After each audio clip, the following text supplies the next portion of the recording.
Welcome everybody. Are we to live? a special episode of The High Ground.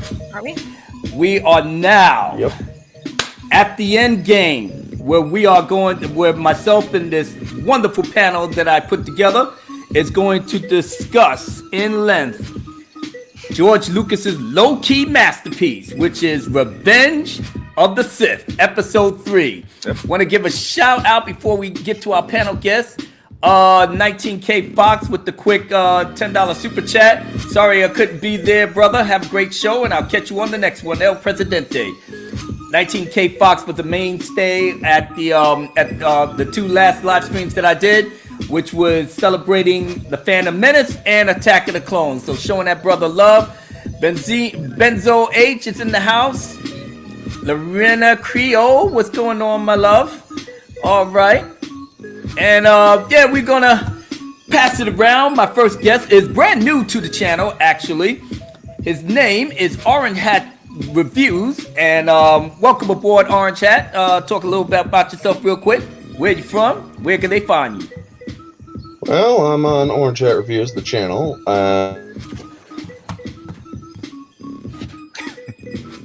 Dun, dun, dun, dun. I think he went out. Oh, yes. He's still there? Uh-oh. Internet cut out? He's still on, but we just can't hear him. Oh, okay.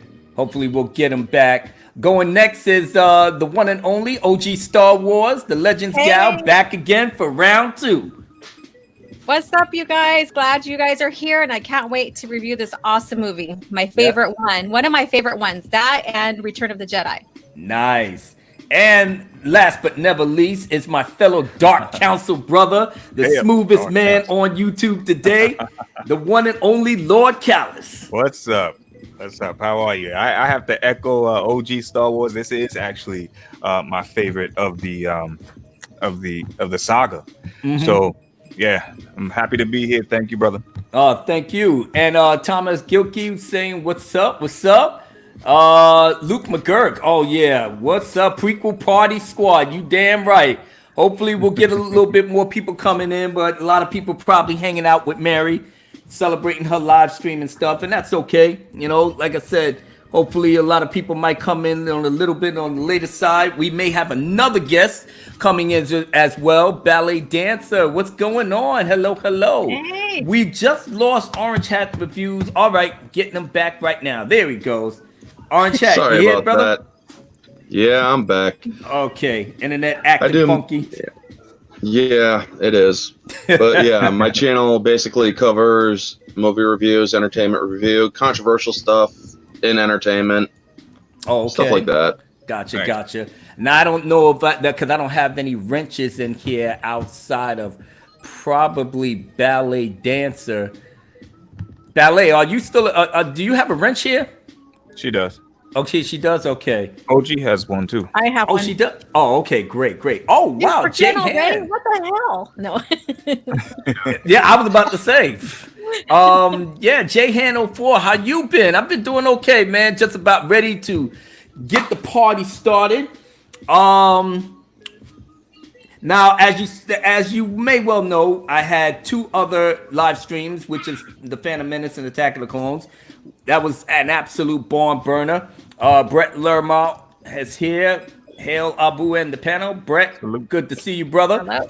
Billy Russo, Revenge of the Sith is my favorite, but late for Europeans. Maybe I missed the end. No.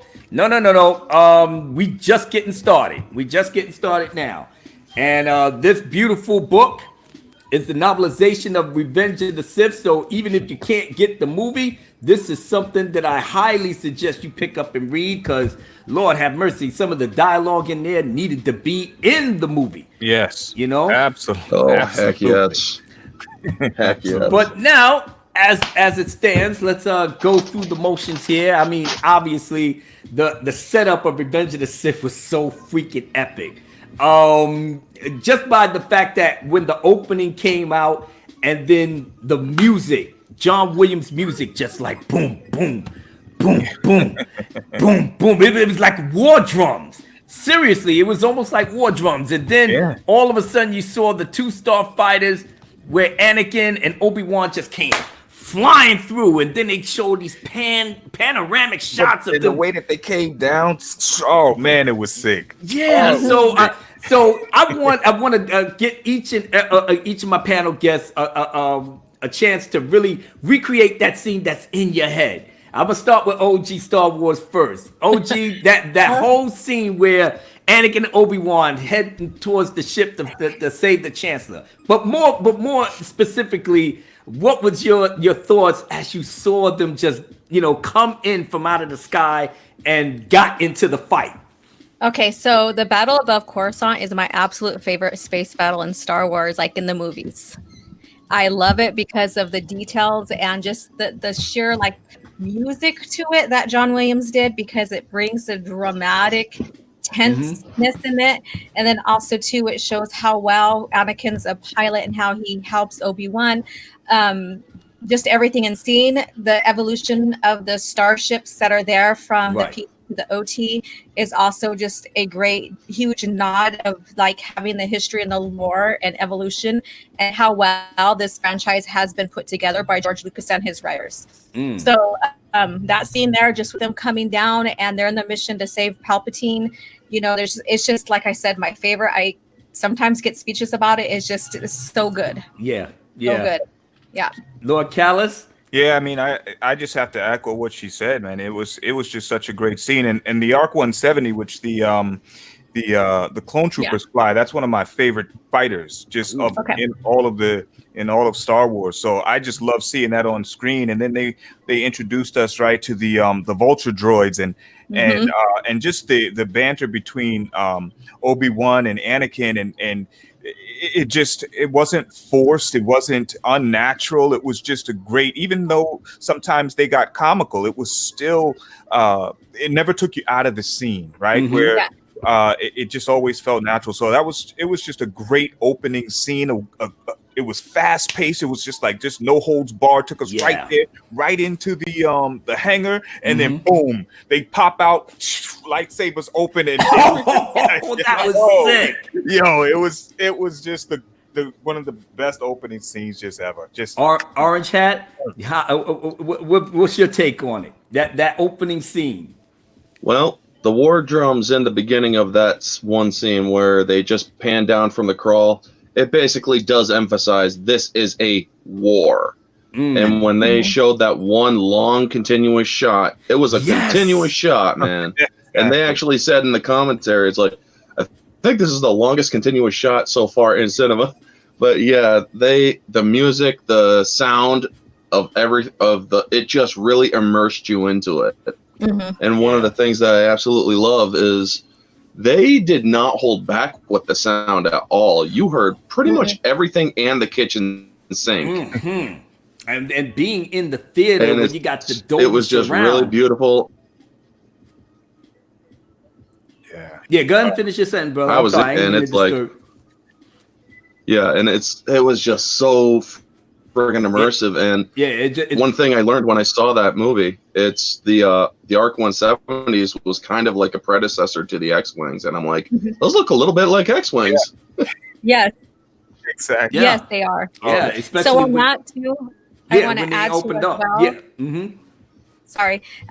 Is that I just, like I said, the banter between, like Lord said, the banter with Obi-Wan and Anakin, but also to how Obi-Wan doesn't like piloting too, also, so it kind of helps out with that banter and just really expounds on Obi-Wan a little bit more on why he doesn't like flying. So yeah, I lost my mind when I saw it in the theater because I was there opening night. And just the fact of the way that the sound quality, like I said, the Dolby surround, and people was just on the edge of their seats when they saw from the perspective. And obviously you're in the theater, so it was just like right up in your face. And just the fact that Obi-Wan and Anakin was having their little banter, but Obi-Wan was, more more stoic and in charge, but Anakin was just itching to just do his thing. And you knew he was talented as a pilot, even when the thing fogged up. But he was just so hell-bent on making sure he do not leave Obi-Wan's side. And that showed how close they got from the beginning of the Clone Wars to now. But when they got to the flagship, Obi-Wan did that flip with the lightsabers, and then they both went to town, and it was just to showcase their skills in lightsaber, in lightsaber skills, was just mind blowing. And then R2 trying to find the gate, and he said, "Man, you got me like a child right now." Man, he said, I sense Count Dooku. He said, I sense a trap. He said, "What's next?" And they laughed. They having a ball. They said, "Spring the trap." Wait up to the when they hit right, and their starfighters are sliding right, and then Anakin, like in one fluid motion, he pops his restraints, right? He pops the restraints and pops R2. It's like boop, boop, and then he jumps out with his damn saber, man. I mean, Anakin's skill was second to none, to be honest with you. I mean, just by the way he jumped in there, coming upstairs, and then the droidicas, and it was a callback to episode 1, so I thought that was pretty cool. But when they got in the elevator, Orange Hat, I know you could feel me on this one. They got in the elevator, and they saw all the droids, and it's like, hands up, and they just look so nonchalant, and Anakin's eyes was just like, oh, I can't even be so bothered. And it took about 1, 2, 3. Well, how did you feel about that scene, Orange? Oh my God, that scene was just awesome. When they entered the elevator, man, it's like, really, let's just do it. Then they just basically slaughter, and it was well choreographed, actually, because it shows just how well that was a cramped elevator, to say the least. Yeah, and the way that they're slice up the droids and not hit each other, it's like, and it was.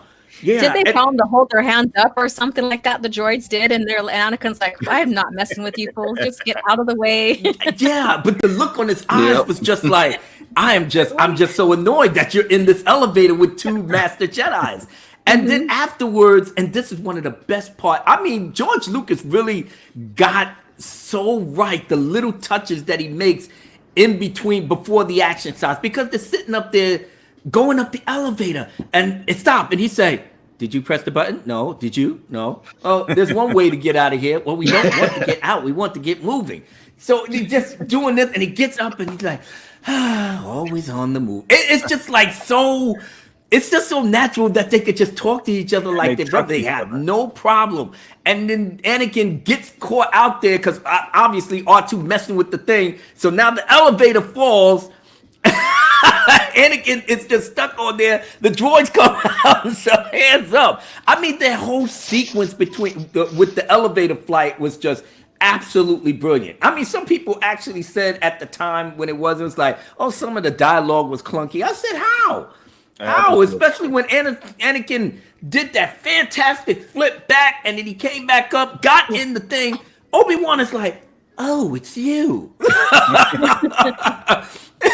And he said, well, he said, well, what was that? He said, well, I said, hey, he said, no loose wire jokes. He said, did I say anything? He was trying. I didn't say anything. I mean, just the way they was acting towards each other, I was like, God, I'll stand these guys forever if they would just be that way throughout the entire Clone Wars, but it didn't happen. But let's get over to where it really starts getting interesting. They finally get to the main room. Count Dooku, a.k.a. Darth Tyrannus. Lord Callus, I'll start with you. Now they looking at them. They finally facing each other. It was awesome. I mean, so I think, and we were talking about this a little bit before we went live, just the fact that the novelization, I think it did a better job to capture that scene. But if we're just talking specifically the movie, it was just awesome. Just to see the two of them connect, both Anakin and Obi-Wan, and you know, where they're standing in front of the Chancellor. It's like, you know, the Chancellor says, he's a Sith Lord. He's like, he said, Chancellor Palpatine. Sith Lords are special. He said it with that slick accent. Like, right? So he's like, yeah, you know what? He might have got us in episode 2. You know, he might have got us before, but he's not ready for what we're about to put on him. And in the novelization, like Orange Hat was saying, like they actually intended to trick him, right? So in the novelization, during that sequence, they were pretending to be less skilled, if you will, against Dooku, so that he was able to build his confidence. He was thinking that he got overconfident, in fact, and then they started turning on that ass whipping, right? And then he was like, oh, right? So I think they did a better job of that in the novelization than they did in the screen. In the screen, because on the screen it just kind of looks like Dooku wipes the floor with Obi-Wan, and that's not really how that happened, you know. While he did get the best of him, it wasn't quickly that easy as it did in the thing. Okay. Yeah. But Orange Hat. Orange Hat. What I liked about it. What I liked about it was how they actually the digital face replacement they put on for Christopher Lee when he was doing the flip, and when he was doing, or when they did the really fast, was fight that is basically, like I said, with the books. It's basically, if you can really or delved into the different styles of lightsaber combat, where Anakin and Obi-Wan were shifting their lightsaber styles in order to fool Dooku. And one of the favorite things in the book that never really put in the movie was there was one line that always stuck with me: these fools might actually beat me. And it's like, yeah, they might. But yeah, it also, there was something that was missing in the movie where Dooku was egging on Anakin. He's like, I sense great fear in you, Skywalker. You have hate, you have anger, but you don't use them. It basically iterates that there where Dooku was talking to Palpatine and reiterating that their mission is to turn Anakin and kill Kenobi. And that was the only thing that they could really put in the movie that is like, well, he is trying to get him mad, but why is he trying to get him mad, you know? But the fight still was a very good fight. And I do love how they show when he slices his head off, they actually show the head drop for like a split second. I was shocked that they actually did that. OG? That's why they made it PG-13. Yeah, good that they did. Go ahead, OG. Okay, so what was the quote that Dooku said to Anakin when Anakin says, "My powers is doubled since we last met"? Yeah, double the pride, double the fall. There we go. Yeah, so I love that. And then also too, I love also the part where he's taking off Dooku's head and he has the red and blue lightsaber. So it's like, the nod to where Anakin's going, because he's like, I shouldn't do this. And then we hear Palpatine say, "Do it," which became an instant meme. That voice. Yeah. And then so he goes and he actually does it. So Palpatine shared with us the side of his Sidious side of him, his dark side, and he used basically that manipulative voice to get to Anakin because they are so close. And in the beginning of the novelization, we do have Anakin say that, how much Palpatine's like his closest friend or a father to him. So this kind of reiterates towards that as well, because he wants to listen to him and help him and appease him. So that's what I like about that. Good. And just to piggyback on that, during that time while Dooku was on his knees, in the novelization, they actually lay out how Dooku is actually feeling, because just like Orange Hat was saying, the plan initially was to change Anakin. So he was supposed to kill Obi-Wan. He was supposed to change Anakin. Dooku was never really aware of what his position was going to be, because Anakin was supposed to then be Sidious's apprentice, So what he thought, or his understanding, was that he would still be a Sith, which I don't understand how he didn't recognize that you can't. There's only two, brother. There's Right. only Yes, two. But Yep. so he was believing that when Anakin became Sidious's apprentice, he would still have his role, and he would go out and do his own thing. And while he was on his knees, the realization came that, wow, he's really trying to convince this dude to kill me. Like, at this point, he didn't realize that. He still thought that the plan was going as, until he said, do it. And the book captures how he tapped into the dark side. That's not just him trying to, say, hey, do it. That was him actually tapping into the dark side, influencing Anakin to do it. Wow. Right. And him saying, like, he, how he called on the dark side. I think there was a reference to it. It's been a long time, but it was a reference to it where he did, where he was explaining to Sidious when he killed the, what are they? The Tusken Raiders. Remember? Yeah. He was referring to that conversation, tapping into the dark side from that conversation that they'd had previously. It was crazy, man. And then they can't capture all of that in the movie, but they actually did a great job in the novelization. And then when you read the novel and look at the movie, obviously you can make the correlation. It enriches the experience of watching the movie if you read the novel, because you can piece it in your head, all the extra stuff that the book talks about, that you can make it flow into the movie. I want to get to the chat a little something.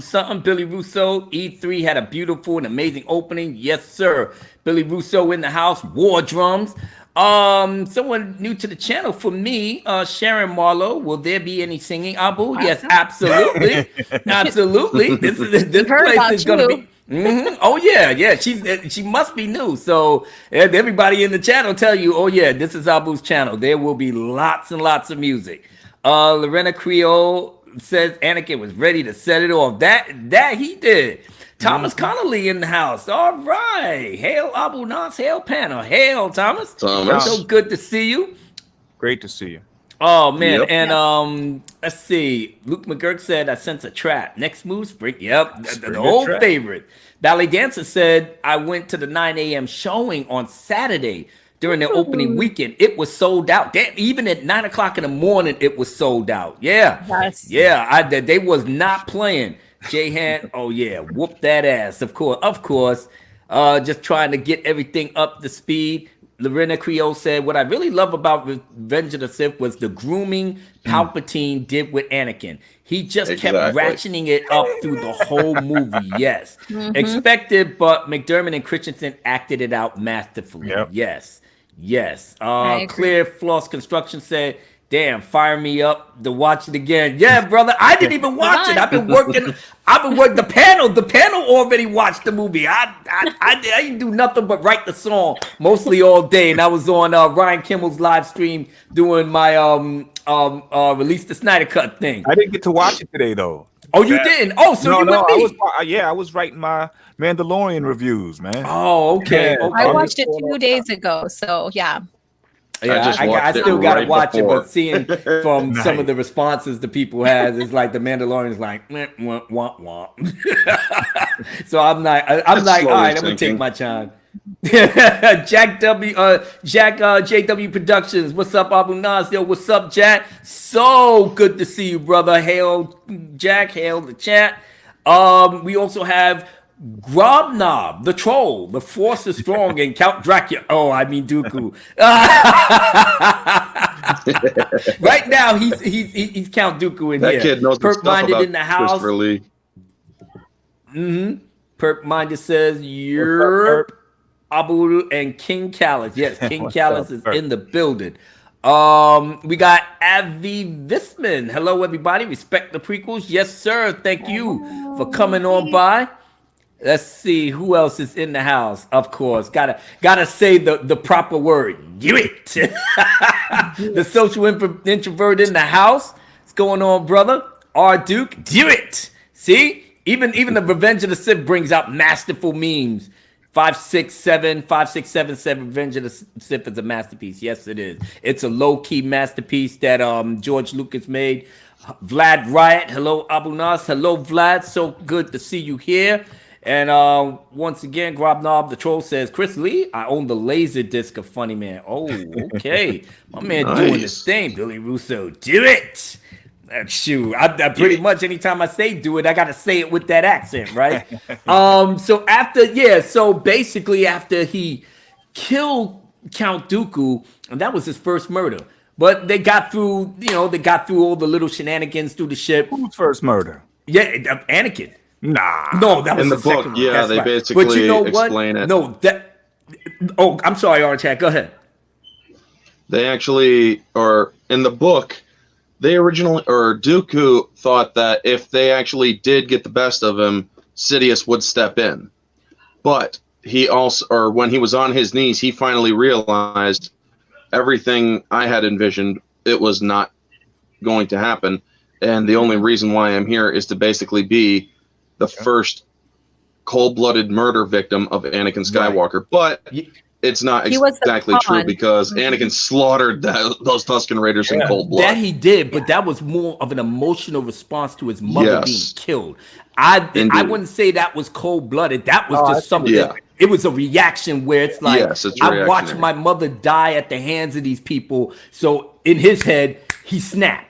Yeah. This was something that he said to himself. He consciously chose to do it. But before he did it, he said, I shouldn't. Because he was trying to remember his Jedi training. And it's just as you said, he was using the dark side of the Force to egg him on to do it, which was brilliant.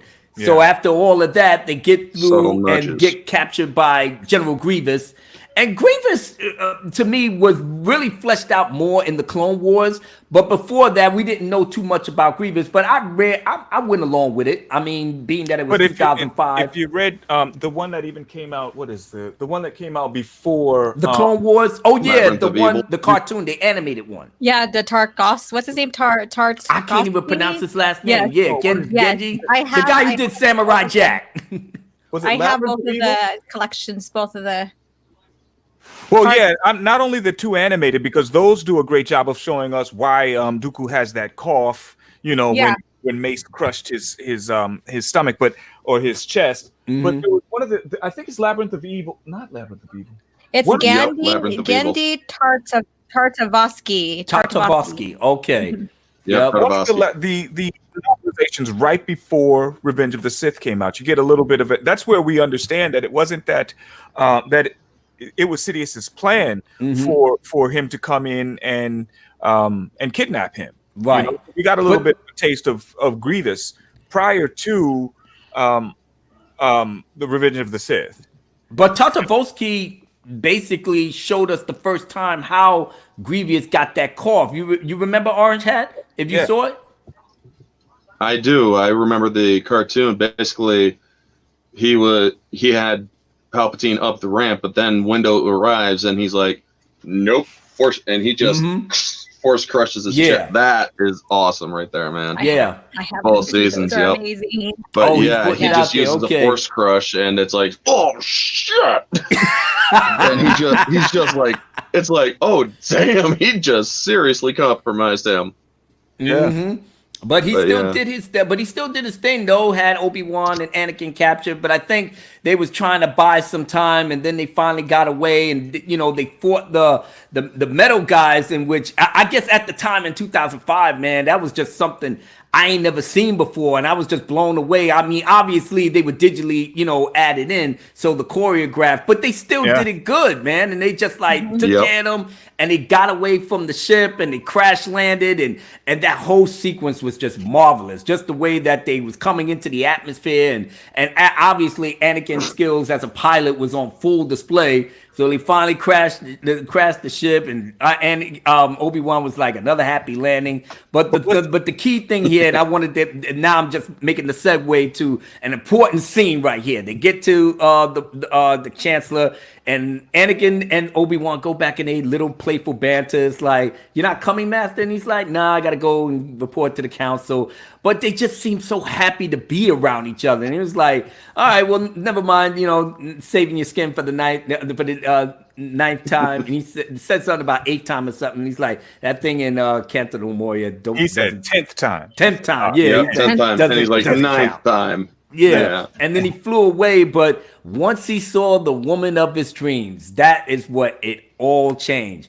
But even prior to that, though, Abu, remember how Chancellor Palpatine or the Emperor or Sidious, whichever you want to call him at that time, was still trying to persuade Anakin over to the dark side, because he wanted him to he knew as long as Obi-Wan existed, it was going to be very that's right. I forgot about that.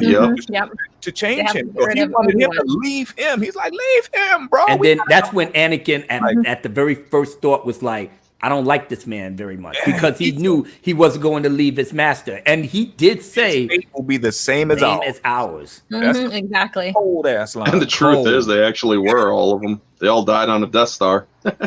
Oh, wow, that's right. Good call, man. That's a good call, Orange. I totally High didn't even. That's right. Each of them all died on the Death Star. Good call. Damn, that's some cold-blooded shit right there. Even George Lucas back then gave you a call back into episode 6. It was epic foreshadowing. Wow. At the very least, by the time they got, the foreshadowing in this movie was ridiculous. But when Palpatine told Windu, he was like, "Yeah, I'm okay, thanks to your 2 Jedi Knights, but the war got to continue because Grievous is still out there, so he's the leader of the Separatists." So he said, but he's a coward. We ain't really got to worry about him. But he said, "Nah, man, we got to keep going, got to keep it moving. But until that time, we're going to do it what we do." And then Anakin and Bail was having this thing. But once he saw Padme, I'm going to tell you right now, and I'm going to start it off. That whole sequence is going to debunk everything people like to say, that Hayden can't act and Hayden is just and that. I love Hayden. That I love him too. That scene with him and Padme was so intimate, so close, and the music, it was a foreboding music that John Williams was like. It wasn't like it gave the quick lover's theme from Attack of the Clones, but then it instantly went into something else, like something ominous. And then, but she's trying to tell him something wonderful has happened, and he's like, I'm tired of being out in the outer rims. I'm tired of hiding. I want to show everybody I got a woman in my life. And she was like, nah, it's dangerous. But she was nervous, and he was like, "You're shaking. What's wrong?" And she said, "Something wonderful gonna happen. Anakin, I'm pregnant." And when she said those words, I can attest to that shit.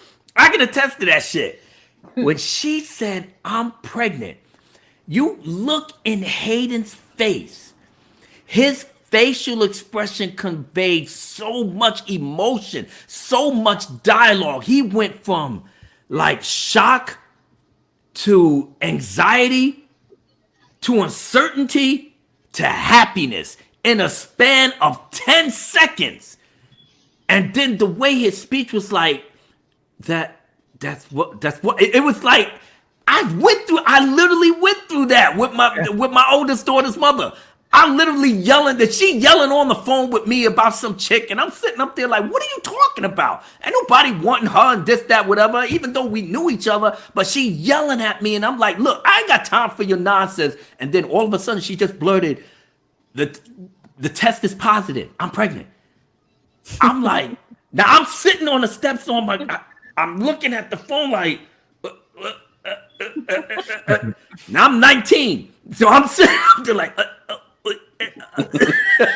so I'm already tongue-tied. So I'm looking at Hayden do this line, and I'm like, holy shit, this boy nailed it to like it ain't nobody's business. But he kept it going, and he was like, you know what, baby, it's gonna be me and you. I don't care. I'm a happy man. So, OG, I'm gonna start it with you from a lady's perspective. How did that scene affected you?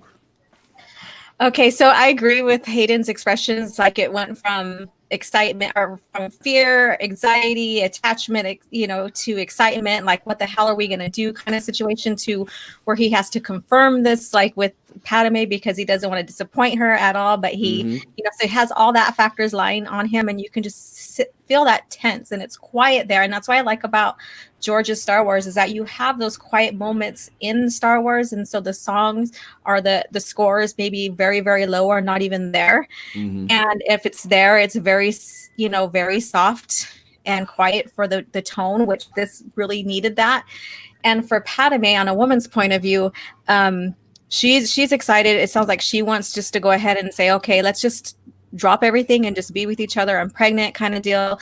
And but what are we going to do? So she has that anxiety too. And as a woman, I can understand that anxiety because, telling someone about that kind of situation is it's a scary situation on a woman's part as well. Trying to figure out how his response is going to be. And it's like, like I said, literally I was tongue tied and I'm sitting up here like, in my mind, like, holy shit, what the fuck am I gonna do?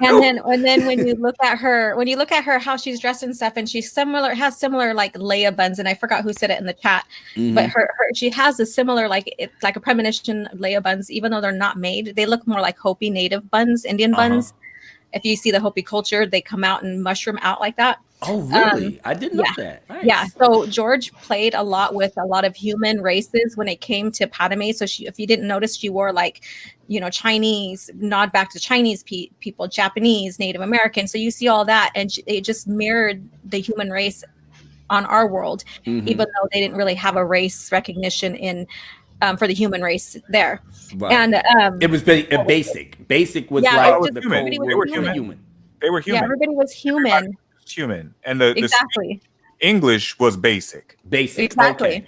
Yeah, so they had a basic human thing, and they spoke basic, what's it called? Abrawish? I'm not saying it right. What's the lettering? The language is Arabish. There we go. I was going to say Abrawish. I was reading it wrong, but it's and so so we have that nods back to like she's pregnant. We don't know we knew they're going to be twins, but if you're going in without knowing, then we don't know the little nod and that she's having twins. So I really love that quietness and how they begin to get into like, how are we going to figure this out? And now it's and the moving forward with this pregnancy and his fall to Darth Vader and her and the birth of the twins. Yeah. So Orange Hat, you take me through that scene in your head. Well, Hayden basically perused every single emotion on the spectrum when he heard her say, I'm pregnant. And it's like, oh, damn. Because like you said, fear, anxiety, wait, love? Definitely. And, but yeah, he's like, that's, oh, crap, what the hell am I getting into? That's wonderful, honey. But he's like, this is a happy moment. And she's like, what are we going to do? Because she is the more responsible one. Let's be honest. She is the more responsible one. Right. She knows that if they find out, the Jedi is probably going to take the kid and Anakin's going to get the boot. They're going to kick his butt out because that's a discretion that the Jedi do not allow. I mean, maybe in the old Republic, but not not at that time. And one thing that one thing they touched on in the novel was he actually expressed a little jealousy because she expressed that there was whispers that he had been killed, and he's like, I'm all right. And he senses that she's hiding something. And he thought at first she was cheating on him. But then she says, you're scaring us, or you're going to hurt us. And he's like, wait, us? Yeah. And then she tells him in the book, it kind of happens very differently in the book. And it's like, whoa, okay. But it was both, they conveyed the same thing where he was feeling all the different emotions. Right. Yeah. And one thing that they really touch on is that he is afraid because he was having fear about her before he even knew she was pregnant. But the one you gotta follow that up with who was seeding that fear. exactly, and it was Palpatine. Palpatine was always seeding him. He was always he was egging on his ego, but he was also seeding his fear, or Anakin's fear. And and even to the point, I don't want to get ahead of ourselves, but even to the point that he was trying to pit Obi-Wan, and now they didn't do a great job of this in the movie, but they did an awesome job in the novelization. In the book, where he almost pitted Obi-Wan against Anakin through that jealousy, because he was making him believe that Obi-Wan may have been spending some time with her. And then it makes sense at the end in Mustafar when he is revealed. So yes. Oh my goodness, damn! And all the good stuff was coming out. See, that all in the minds of George Lucas. Take that, people that actually said that Lucas is a bad writer and this, that, whatever. No, he's pretty much old school. He's pretty much old school with this. Let me get to the chat for a second. Billy Russo with the $2 super chat. Do it. My favorite word. My man Bear Nerd Fun. Hail from the fourth wheel. Hail, brother. Thanks for stopping by. He was rocking the spot on Friday Night Tights with Nerdrotic too. So I was actually peeping it this morning when I was making breakfast. So that was a great show there that you guys did. Grand Knob, the troll, says 3 lots of Clone Wars cartoons. They keep making them. Yeah, they got to keep making them. Shoot, that's the only thing that's keeping this daggone whack-ass fake Lucasfilm afloat at this point. Yeah.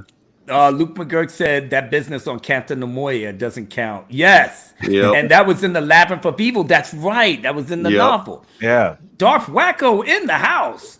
Oh, man. Great to see you, brother. I love the relationship between Anakin and Palpatine. Yeah. We're going to touch a lot on that as we go along. Let's see who else is in the building. Blood Honey stopping by. Abu Honey, how is everyone? Everyone's doing good, Blood Honey. So glad you popped in. Hopefully you're still here chilling out with us. We are going over Revenge of the Sith and having a ball. Keck 44. Howdy, Mr. P. Howdy, Mr. P. Am I Mr. P?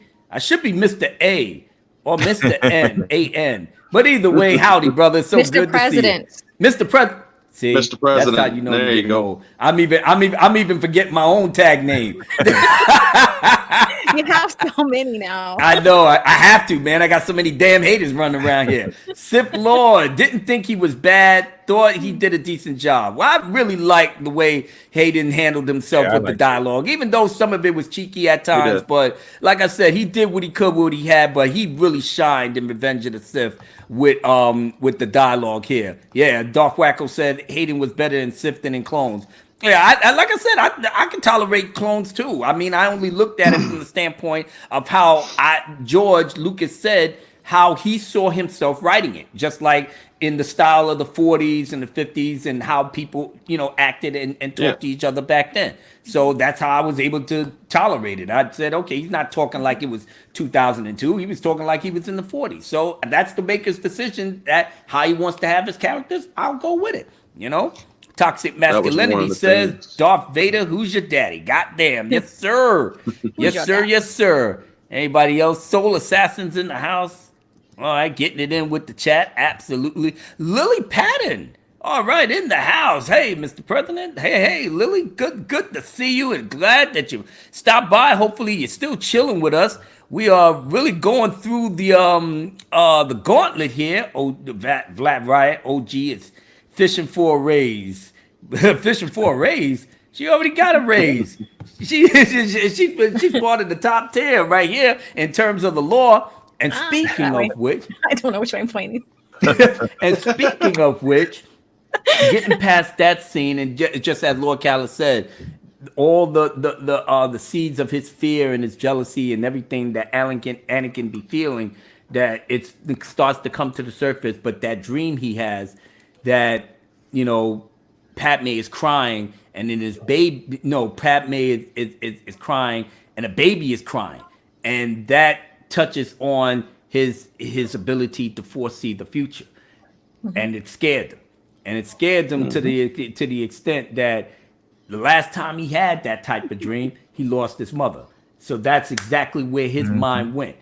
He did not want the same thing to happen to Padme that happened to his mother. He said that, he had a bad dream, that you died in childbirth. And she's like, I'm not going to die, Anakin. Don't worry about it. And he's like, no, my dreams are different from everybody else's dreams. Yeah. But that's the price of being the chosen one, that you was created by the Force, that you was created by the Force as a counter to Darth Plagueis' it's blasphemy in manipulating the midichlorians. So that alone told you you're the most powerful Jedi, that you could actually but you could actually foresee the future as it unfolds.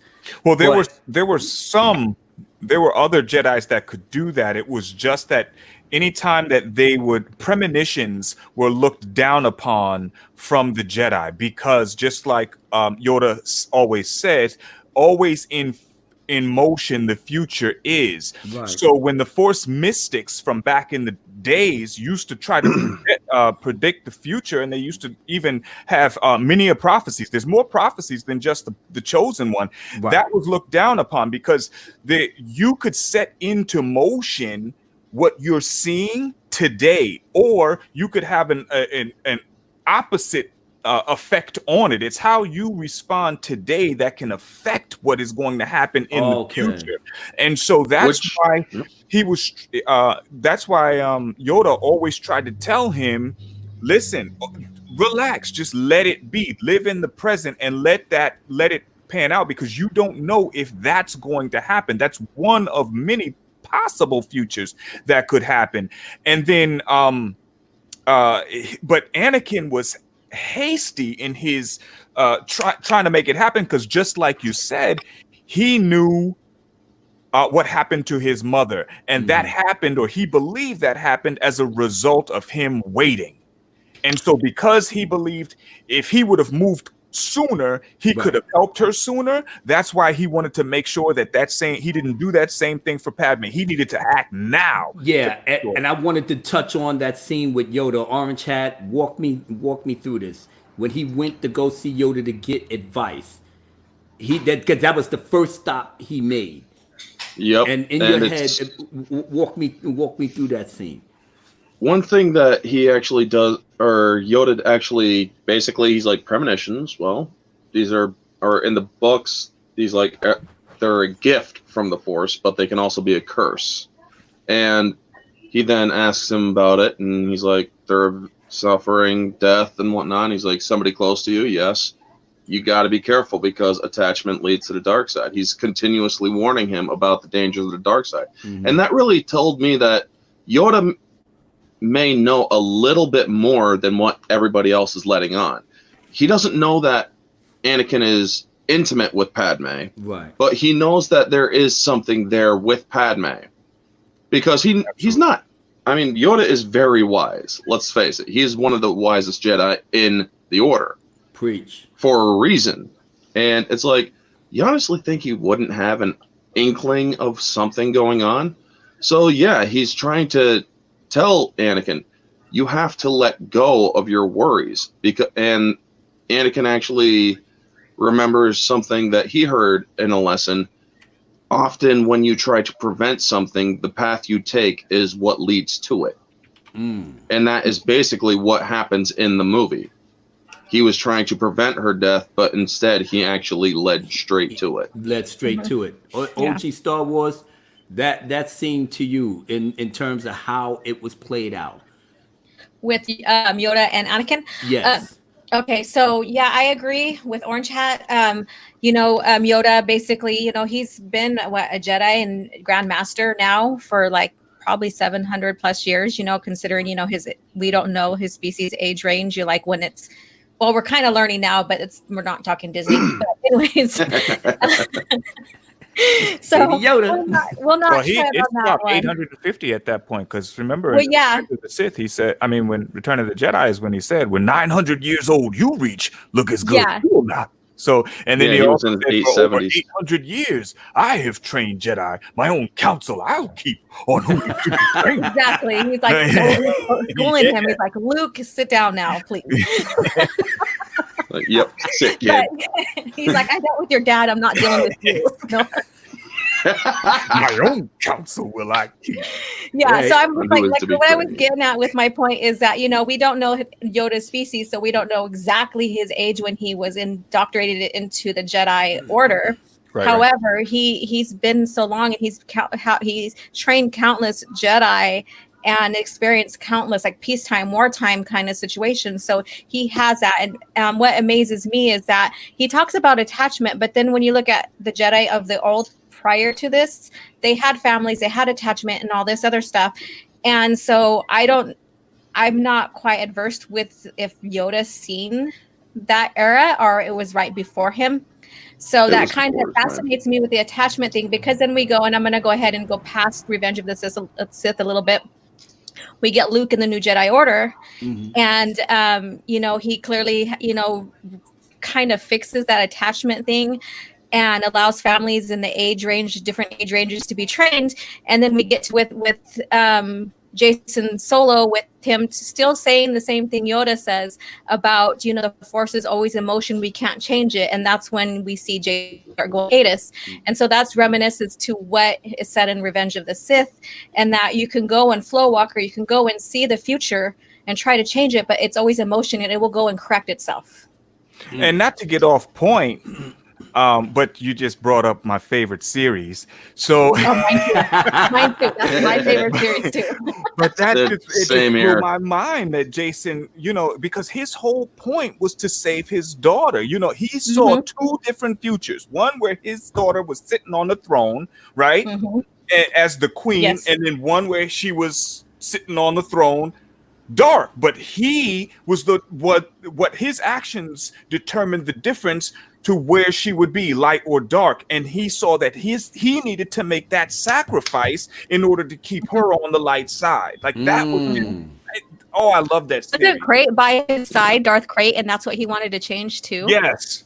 Yes. Okay. Oh man, Okay. Wow, we might have to go. We might have to go through that. The Orange Hat. We might have to go through that series, man. We sitting up here like, okay, we just Oh, I agree with know what that they series saying. very well. I know that series very well. Oh, you too. do? Oh, okay. Yeah. My favorite book is Inferno, because I just love how badass Luke is in there. Oh man. Oh yeah, Inferno was sick. Yeah. Me sacrifices is the heart wrencher for me. But but yeah, let's get back to Revenge of the Sith, because people are sitting up here rewind. like, Sorry, I just had to. where y'all going? I had to link everything because that's how beautiful the EU is with the movies. Oh man. Mhm. But yeah, 1 second before we do get back to it, believe it or not, in that series, Cadus actually goes back to moments of the Revenge of the Sith Yes, and I was going to to get make to sure that that too. he was justified in what he was doing. Oh man. But yeah, he back to he the went back to go visit, and he actually seen Anakin killing all the younglings, and was at the Jedi Temple during that time. And he was like, "I'm not like you, grandfather. I can't believe you did this.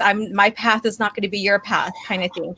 So yeah, so that's deep. See, the EU book should have been the basis for the sequel trilogy. They don't even. oh, they should have. They basically dropped the ball on that. But I from that scene, for me, it's really quite simple. Yoda was dropping some serious knowledge to Anakin, but but it's just as you said, Orange Hat. It's like you got to be careful. The attachment turns to greed, and the attachment turns bad in the shadow of greed. That is, it's like, you know, if they die, and this could play out in both ways, and I can understand. It's something that as a human being, especially since you was not conscripted into the Jedi when you was an infant, you basically, had attachments with your mother. You know, that was your first love. Your mother was all that you know. So he was already too old to be there, but because he was the chosen one, they made special consideration because this boy was powerful. And but Yoda still didn't want him. Yoda was Obi-Wan was going to do it whether he did it or not. And so he kind of just trusted in the Force. But Yoda was upset because if you recall, Obi-Wan was 3 years old when he was conscripted, and they felt like he was too old. And then what's his name? What's that guy's name? Dooku's first apprentice? Xanatos. There you go. No, Rail. Rail? Rail was 5. Yeah. Rail. He was 5. You know what I'm talking about? They had there was instances where they made exceptions, but they definitely knew that anything past a few years, like 5 years, would definitely be too much of a risk. They didn't, But they then didn't even want. Obi-Wan's force abilities was not as innate. That's why they kept pushing him back and putting him in a different special division.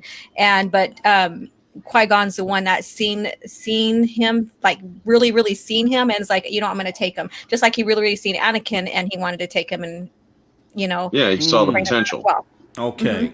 I didn't know the intricacies about that part. All I know is that the way Yoda verbalized it to him, it was like, if something happens, they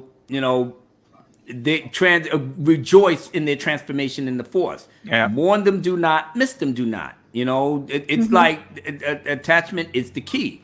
Attachment is jealousy. Right, but in Anakin's head, that doesn't fly because I'm already married.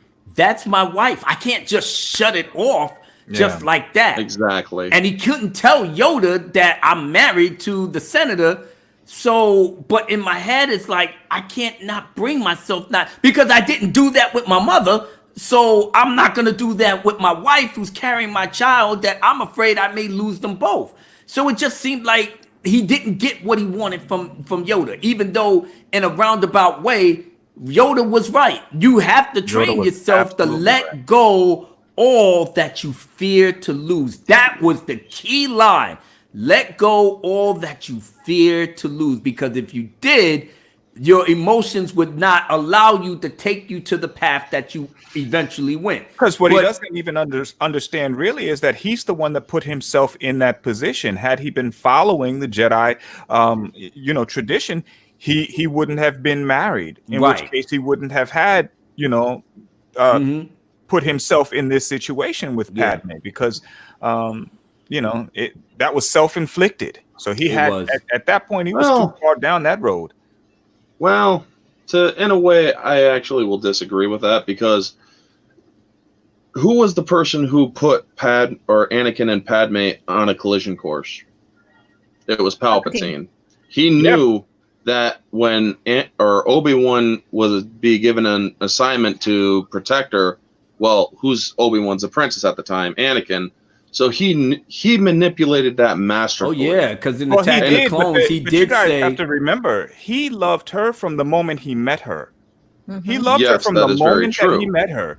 And so as soon as he made the choice to be trained, he needed to make the choice to shut that off. So regardless of whether or not Palpatine, and you're absolutely right, Palpatine did mastermind that, and he did it masterfully. He just kept putting situations where he would put her either in a bad situation, or he had to put her in a situation where Anakin was there. So he did manipulate that like Geppetto, but Anakin always had the choice. He always had the choice, and he made the choice to do the wrong thing, if you will, according to the Jedi order. He went by his emotions, pure and simple. But that was not a surprise that is something with how he much always he loved struggled that woman. with. Exactly. And I'll go back and take that always back. struggled with. Yep. I'll take that back to Attack of the Clones, and when they're going up on the elevator and they're seeing Padme for the first time, in 10 years or a little bit less than that? Yep. And he's like, I've been thinking about her ever since. Wow. So he's never really let go of it. He always held on to her like an attachment. Yep. Oh, okay. Let me get back to the chat real quick. Darth Wacko said Anakin telling Palpatine his dreams was part of Anakin's downfall. Palpatine used those dreams against Anakin. Yeah. Very true. Very true. Very true. That was in the book. True. I'm thinking Sith Lord came in. He said, no, that was Joe. Joe Lau. Hell, Joe Lau. What's going on, brother? So good to see you, man. Hopefully you're still here. Happy Dinosaur. Happy Christmas to you at Joe Lau, but happy Christmas to you too. Happy Dinosaur 8000. And I wanted to see, wait a minute, Sith Lord says Anakin had one of the best tragic stories. Yes, his was supremely tragic. That was just a great story overall. David Hervey with the $2 super chat. Even Ahsoka and Dooku had premonitions. Yep. Oh, I didn't even realize Ahsoka had premonitions. That I have. Yeah, and it was in just the Clone Wars.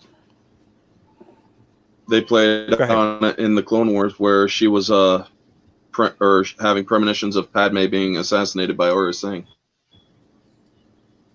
Okay. But she had a better measure. She had a better measure of control on it, I think, than Anakin did.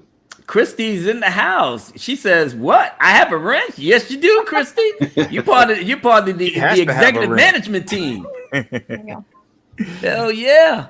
Christy gets a wrench off GP. Yep. Senate says this is why Sith is better. You slay Mad Poon. This man is off his rocker, but I love him. I love him to death. No, he's not wrong. He's not wrong. He did. Yo, Lily Patton said in the Knights of the Old Republic game, there was a Yoda race character called Master Vandar. That's right. That's right. Yep. Those were the only three that we ever see is Yaddle, Yoda, and Vandar. That's it. That was it. And he was a smart fellow too. Oh yeah, he was basically the leader of the Order. Was he? Yeah. He was, in a way. Yeah, he was. They deferred to him. Okay, Soul Assassin said Xanatos was Qui-Gon Jinn's first appearance. Okay, that's why I got mixed up at. Yeah. So thank you, Soul Assassin. No. You clearing that up. They retconned. They retconned? Yeah, in the new canons. If you read the new books. Wait a minute. Is it the Disney? Yeah. Oh, that's not canon? Well, ain't canon. I agree. In the new books, well, you got to start with, if you read Dooku, the Lost Jedi, that's a great book. It's a great book. They do a great job of, and I'm planning to do a review on it, where they take you through Dooku, but told sort of through the eyes of Asajj Ventress, and it's awesome. But in this new lineage, or in this new continuity, his first apprentice is Rael. Is a guy named Rael, and Rael was brought to the Jedi Order when he was 5 years old. He was a little bit off of his rocker. He preferred more to be a dueler than anything. And then his second apprentice was Qui-Gon Jinn. Oh, I see what you're saying. So, and he was very reluctant to take on Qui-Gon. It was actually Rael who convinced him to take on another apprentice. All right. Because I remember Xanatos so clearly, but I'm glad Soul Assassin, clarified that for me, because I got myself mixed up on that. R. Duke said, yep. Lily Patton says, my thoughts on the Palpatine clone thing would be possible if the real Sidious died in episode 6. He could have made a contingency plan where he made clones so he could live after death. Actually, that's the Dark Empire storyline. But at that time, and this is where people get mixed up, like, oh, so you sign off on the EU doing it, but you don't sign off on the sequel trilogy. No, because before, when the EU did it, there was no prequel trilogy. There was no prequel trilogy. They just told a very competent story on what would happen if Palpatine did survive or his spirit survived, and he had clones made because he architected the Clone Wars along with, basically Darth Plagueis. Plagueis, exactly. Set that up. Right. That was Plagueis' plan. Right, but at the time when those novels came out, they made it seem like Sidious was the one that but he probably took advantage of the clone aspect and made some of itself just in case something like this was to happen, and that's smart. But like I said, Luke got tempted into the dark side.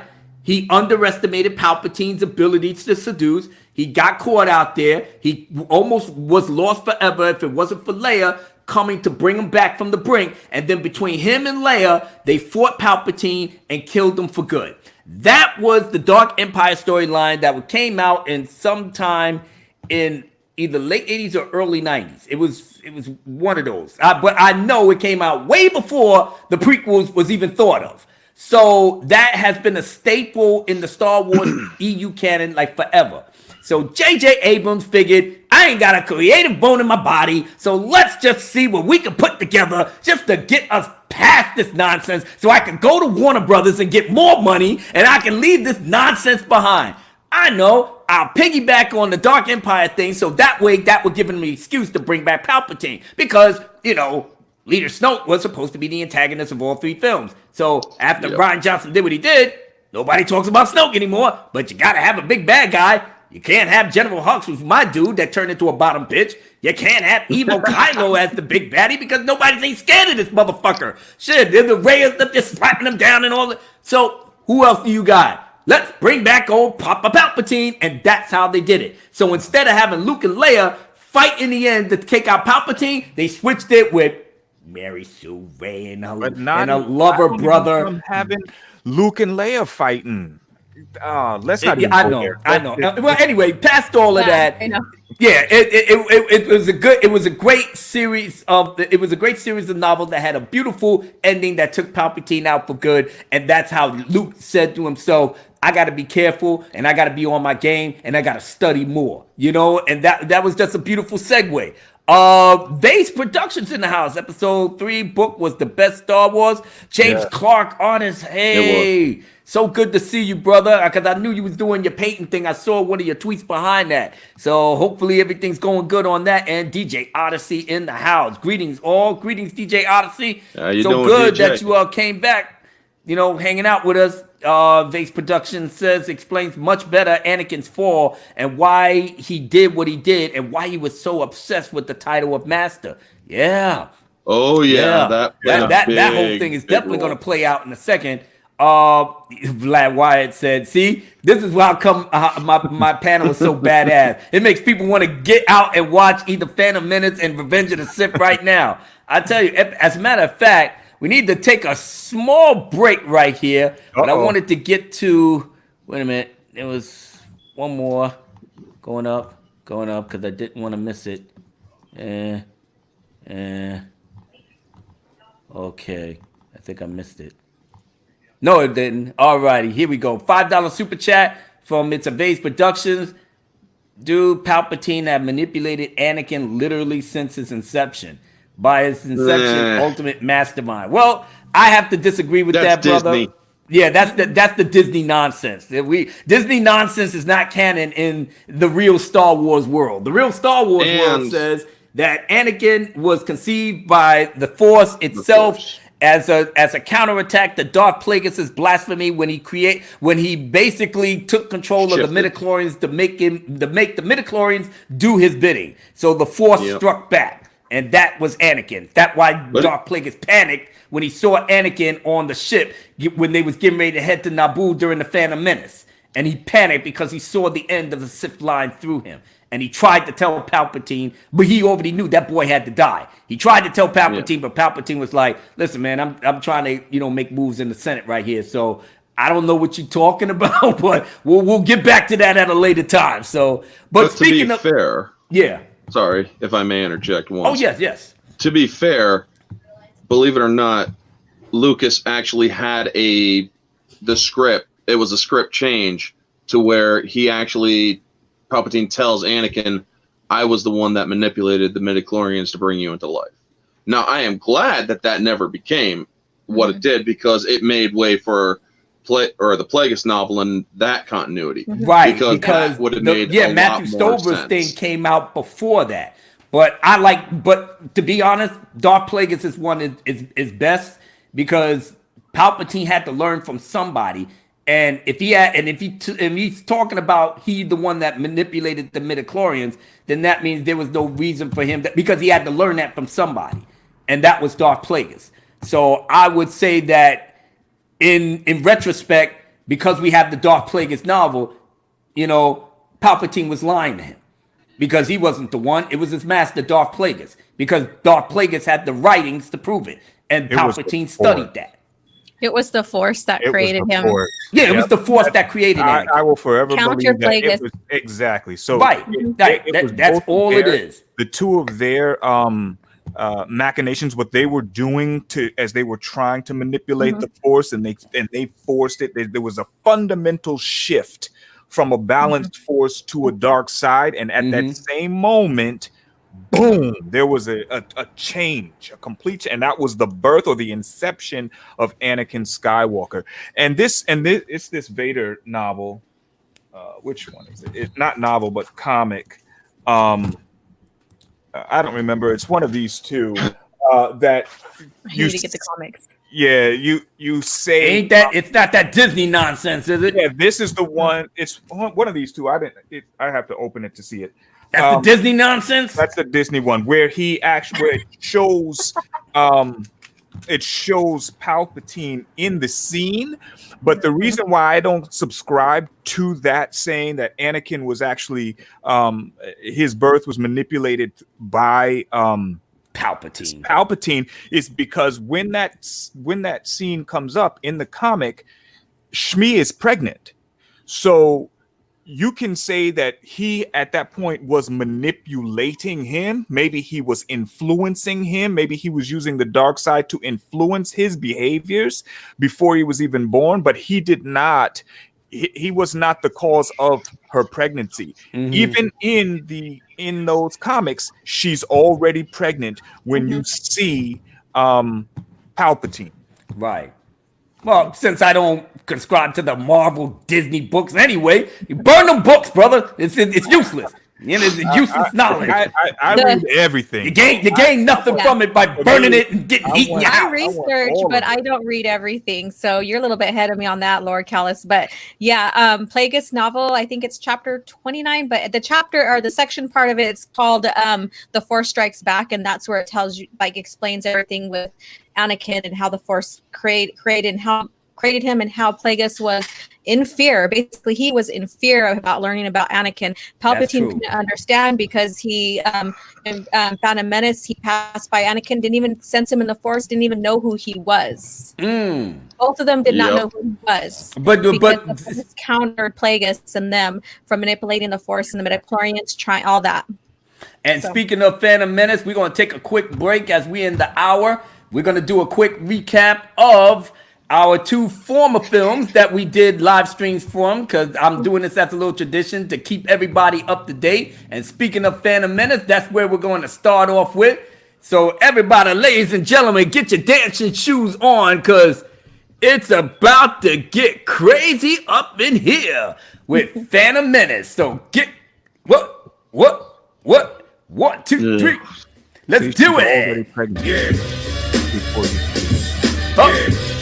All right, now, recap of the Phantom Menace, just to keep everybody up to date. And we're going to swing it on like this. During happy times, The Phantom Menace, Episode 1. The real Star Wars story has begun. Anakin Skywalker was only 9. He was so sweet, so good, and so kind. Before he was the greatest villain of our time, he was a great pirate that always shined. Lived on Tatooine, he was born a slave. He only had his mother, he loved every day. He didn't anything to make ends meet. He fixed everything he found off the street. His destiny changed when he met Qui-Gon Jinn. He won his freedom after racing. Before that, he met the angel of his dreams, Padme Amidala, who was the queen. He told his moms he'll be back again when he's strong enough to win her freedom. She smiled and told him not to look back. She loved him forever, and that's a fact. As sad as he was, Anakin finally left. Then Darth Maul ambushed him on the set. But Qui-Gon Jinn was just a true vet. He fought the Sith without breaking a sweat. They all got away, then he met Obi-Wan. As they all flew off back to Coruscant, the Jedi Council told Qui-Gon Jinn, "What did you find in the desert, my friend?" He said he found the one that was chosen from the high count of the midichlorians. The Mace Windu said that no, that can't be. This little boy fulfills the prophecy. He is the one, I will train him myself. They said, hell no, you got to go help Queen Amidala reclaim the throne. The dark side of the Force was now shown. It was Darth Plagueis who saw Anakin for the first time and started panicking. He saw the end of the Sith through him. Darth Bane's grand plan will be ruined if they don't stop this young boy from doing whatever he thinks he'll be pursuing. But he saw Qui-Gon Jinn by his side. He concluded that he'll be a Jedi. He knew right there that boy got to die in order to keep the grand plan alive. They flew to Naboo and won the whole day. Queen Amidala is here to stay. Darth Maul is dead dead, but so was Qui-Gon. Yoda was worried something was wrong. Obi-Wan said, I made a promise for my master to go finish this. Train Anakin to defeat the Sith, fulfill the prophecy, and then live in bliss. Yoda said, I agree, couldn't proceed to teach Anakin everything he needs. Darth Plagueis died and Sidious arrived to find a new apprentice to stand at his side. Now that was chapter 1 of The Phantom Menace. Plagueis was all over the place in that movie, and that was in the book. He wasn't even in the movie, but his presence was all over the place. Now, since we did that recap, let's go straight into pretty much what the whole process is at the Jedi Council. Now, wait a minute. Am I getting ahead of myself? Because I don't want to We started talking about Anakin and Yoda, I believe. Yeah, Anakin and Yoda. Well, basically, like I said, Anakin relied on his impulse to say that was his wife, so he was going to do whatever he needed to do. But Obi-Wan told him that Chancellor Palpatine wanted to see you in his office. And he went there, and Palpatine said, listen, man, I need you to be on the Jedi Council. And he was like, I need your help.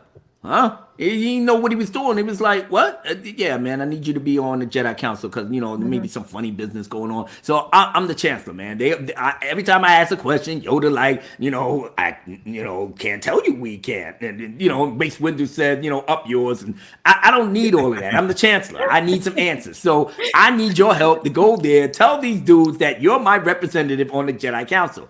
So Anakin goes there, and they looking at him like, yo, is he for real? Are you talking straight, son? He's like, yeah, the Chancellor said that I need to sit on, and be his representative. He said, all right. Mace Windu had it cold, though. He said, you know what? He said, yeah, take a seat. But you ain't a master, though, so I don't know what to tell you. He's like, what? How could you not sit on the Jedi Council and not be a master? And Mace Windu gave him the look like, boy, I will slap the taste out your mouth if you don't sit your funky ass down. So he said, go ahead, sit down, man. He said, okay. But that whole exchange, you saw that Anakin basically was like, I can't believe these guys is disrespecting me like this. But as it stood, they didn't know what was going on, and I guess from the standpoint of where they was going to continue looking for Grievous, and he said, after that scene was over, and I wanted to get everybody's opinion on this one because this is an important scene right here. They walking down, and Anakin said, "Yo, man, how are you gonna diss me like that? Not make me a master and put me on the council. It's insulting." And then Obi-Wan's like, yo, man, calm down. And shit, you in the Jedi Council, my dude. You good. Nobody as young as you was ever in the council like that. So why are you complaining? And he's like, oh, and by the way, he was like, yeah, hey there, mama. Look at her. She's giving a distinct face right here. She's got her top tooth is loose, so she's trying to show everybody. Nice. Oh, okay, nice. Oh, nice. Tooth Fairy's gonna be coming in, giving you lots of money. Chilling out with Big Daddy. Right. Yeah. But oh, there she goes. There she goes. Party's over. You're not supposed to be on camera now. Oh, okay. But yeah, and he said, by the way, Anakin, we got a little job for you. And it's like, job? What job is that? He's like, yeah, man, check this out. I don't know what's up with your old boy there, but I don't know. He been on the top spot for a little bit too long. I mean, they supposed to switch chancellors every couple of years and whatnot. So I'm like, my man's been chancellor for 10 goddamn years. It's like we went through like 7 cycles of trying to elect a chancellor. This dude is still there. And he's like, well, the Senate demanded that he stay there. He was like, yeah, but brother, use the force, man. Use your feelings. Something's out of place. And Anakin's whole demeanor was like, so what are you trying to tell me? My dude, I'm not trying to tell you that. This is the orders from the council. He's like, I want you to spy on him. Spy on him? That's treason. Well, Anakin, we're at war, man. We fighting. What are we gonna do? well, all right, but I think that's wrong, man. You're gonna tell me to spy on somebody that's always been good to me, that's always gave me sagely advice, that always said. He's like, dude, and you should see Obi-Wan's face. His face was like, damn, man, I can't believe I'm actually telling my dude that's my brother I love, but the Jedi Council's giving me an order to tell you, do your job. Do your job. I can't, what am I going to do? So I'm not saying it. The Council is saying it. And I'm going to start with you, Lord Callis. Take me through that scene, because that's a transformational type scene right there. I mean, all the way back to when Anakin, okay, baby, Daddy's talking real quick. Hold on. So, all the way back to when Anakin was summoned by Chancellor Palpatine, and they had the conversation where he told him, I want you to sit on the council. Right.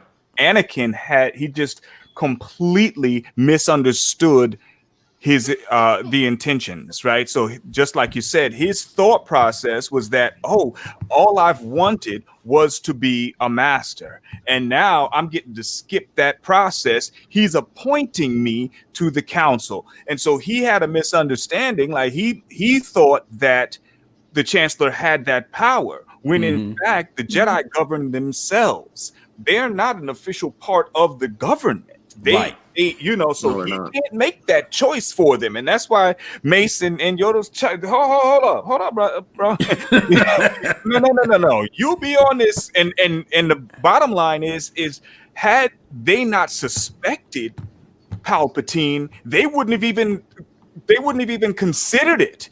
But they took the appointment and they flipped it on its ass. They said, okay, yeah. Well, we also want to see what's going on that side, so we will be okay with him sitting on it. If that wasn't the case, they would have told him, right up here, bro. What you talking about? You're not on the council. No, you don't have a spot. Tell Chancellor Palpatine to F off, and that is what it is. But they had a means to an end, so that's why they accepted it, And it was just a shame that Anakin was so arrogant at that point, and he just so wanted to be a master, like that was the end all be all, without understanding that yes, you will be a master at some point. They can't deny that of you. That's all Obi-Wan was trying to make him understand. Listen, there's nobody that has your potential. You are potentially the greatest Jedi to ever live. Yeah. Just relax. It'll happen. It'll happen. That's right. 24 on the council. Yeah. Orange Hat, your thoughts on that whole scene, how it was going? I mean, what do you really think this is where the book actually does play a little bit into it. Okay. And this is also something that could have easily been explained, because when these movies were fresh out, when they were brand new, if you look in the episode 1 visual dictionary, you will know that Ki-Adi-Mundi was not a Jedi Master when he sat on the council first. He was actually a knight. Yep. And if Anakin asks, how can you sit on the council and not be a master? All Yoda had to say was, ask Ki-Adi-Mundi. and then also, Orange Hat, Ki-Adi-Mundi was also the one that was allowed to have wives and children. Because exactly. So, but yeah, it's like, oh my gosh, those two could have gotten along like gangbusters. But yeah, it's like, damn, man. But the thing is, when they rescued the Chancellor, Obi-Wan did not leave off. He actually Windu pulled him aside and said, we cannot allow Anakin to be a master yet. This is a great accomplishment, but if he becomes a master, it's just a lot of trouble ahead. Right. It would set a bad precedence with everybody else.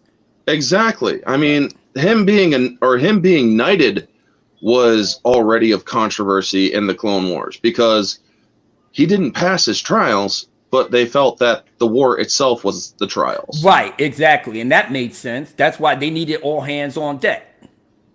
Exactly. And then when Obi-Wan basically told him, calm down, you've been given a great honor and this and that, to be on the council at your age, it hasn't been done before. But you're but your relationship with Chancellor Palpatine, you can't be trusted.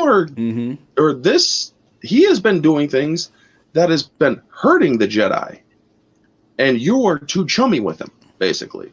So, yeah, how did you expect us to react?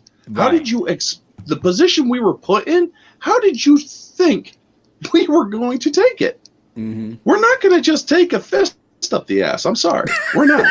We're gonna turn it and we're gonna yank it out and we're gonna send it right back. And we're gonna say, look, maybe we can use this to our advantage, and we can use him to spy on him. But Palpatine already anticipated it.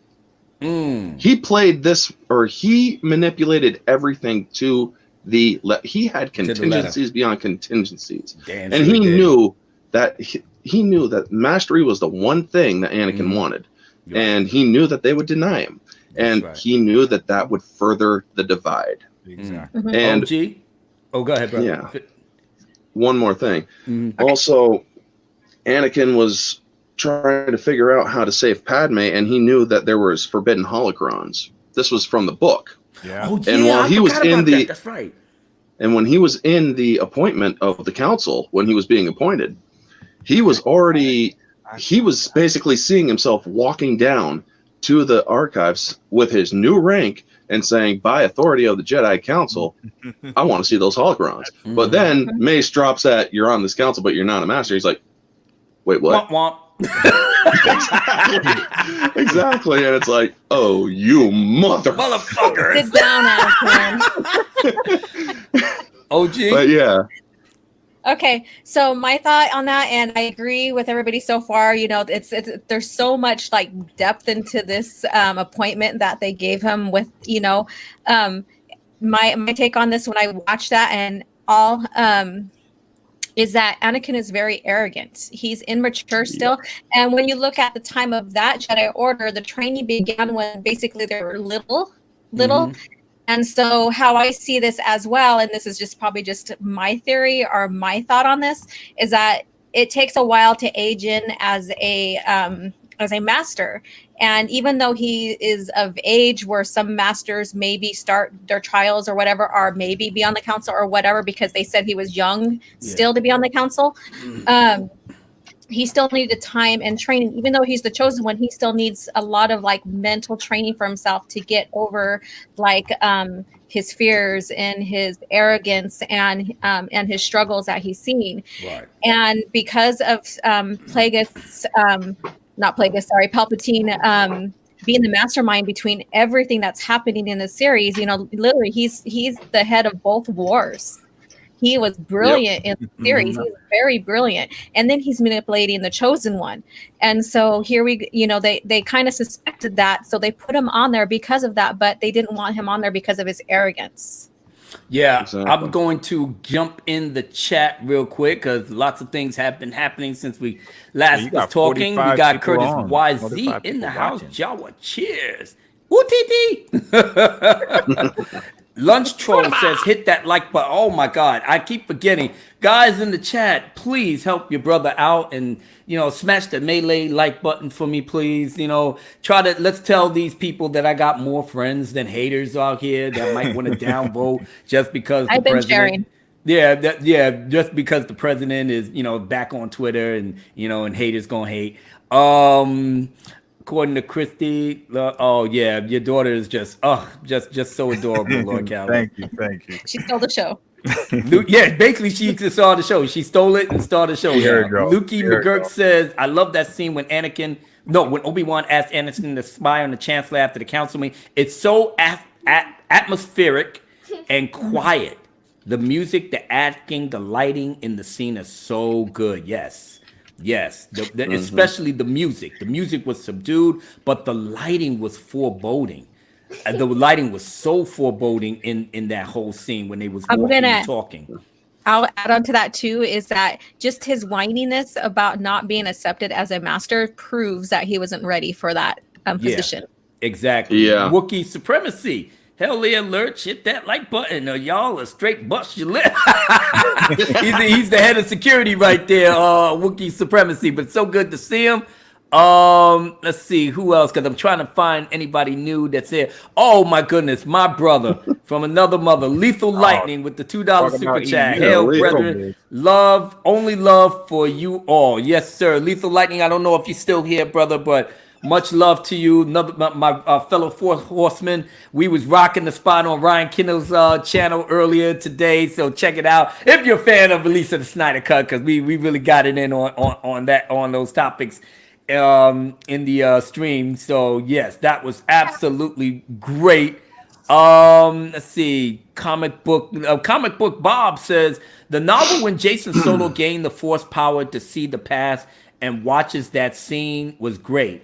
It's part of what led him to become Darth Caedus. Cadus, yep. Caedus, yeah. Caedus. Yeah, either way, but what led him to be, part of the Sith. So, and like I said, I totally forgot about that scene, to be honest with you. So, what a way for me to get woken up. I saw Fatal J. I don't know if he's still in the chat. He was there earlier. He was there early. Okay. Becky's Browan in the house. What's going on, my queen? So good to see you. And I think we are everybody. Mason W says Mace Windu believed he was the chosen one. That's why he was so hard on Anakin. He was jealous. Well, he was badass, so he wasn't jealous. He distrusted him. There was something that he'd never, and if you read the novelization, it wasn't until it was right before he right before they struck, he cut off his wrist. Yeah, that's when he realized it through Shatterpoint that he was the problem. But Mace wasn't jealous of him. He was something that always he distrusted about him. Right. Remember, Mace was humble. Mace was originally the master of the order. So where you have Yoda, he was the Grand Master, right? Right. But Mace was the master of the order. And then Mace realized during the war that it was too much for him. He gave that over to Yoda. I thought he always deferred to Yoda. No, so the Grand Master was Yoda. Right. Mace Windu was the master of the order. Wasn't there like two layers of the council where they had a top layer? Yes, there was the higher and lower. Yes. Yeah. And he gave that to you. He was like, listen, this is too much for me. Basically it's like this is you. And so that's how Yoda became Grand Master and the Master of the Order. Okay. Matt's Mama Bear is in the building. Hey, y'all. Hello there, Miss Mama Bear. So good to see you. Hopefully you're still hanging out with us, talking about the greatest movie that George Lucas ever made besides Episode 4, Revenge of the Sith. Comic Book Bob said, sad pork eyes fill me with power. I drink in their tears and become unstoppable. Yeah, them daggone pores. I can't stand them. Sleazy 045. Hey, I made it for El Presidente. Yes, my brother. Thank you for coming by, and hopefully you're hanging out with us for a little bit. Let's see. Everybody's going into the porgs thing right now. Poor porgs. I can't. Oh my goodness. Second Street Marvel. What? One of the members of the Dark Council making an appearance. Well, we got the Dark Council making the rounds. Making the rounds. That's what I'm talking about. Second Street Marvel, what's going on, brother? So good to see you, man. So good to see you. Bear, Nerf Fun is still hanging around. That's good. Becky Brown says, sorry, Mace Windu is allowed to be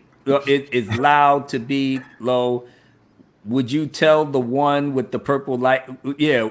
Would you tell? She's saying he's allowed to be arrogant. Yeah.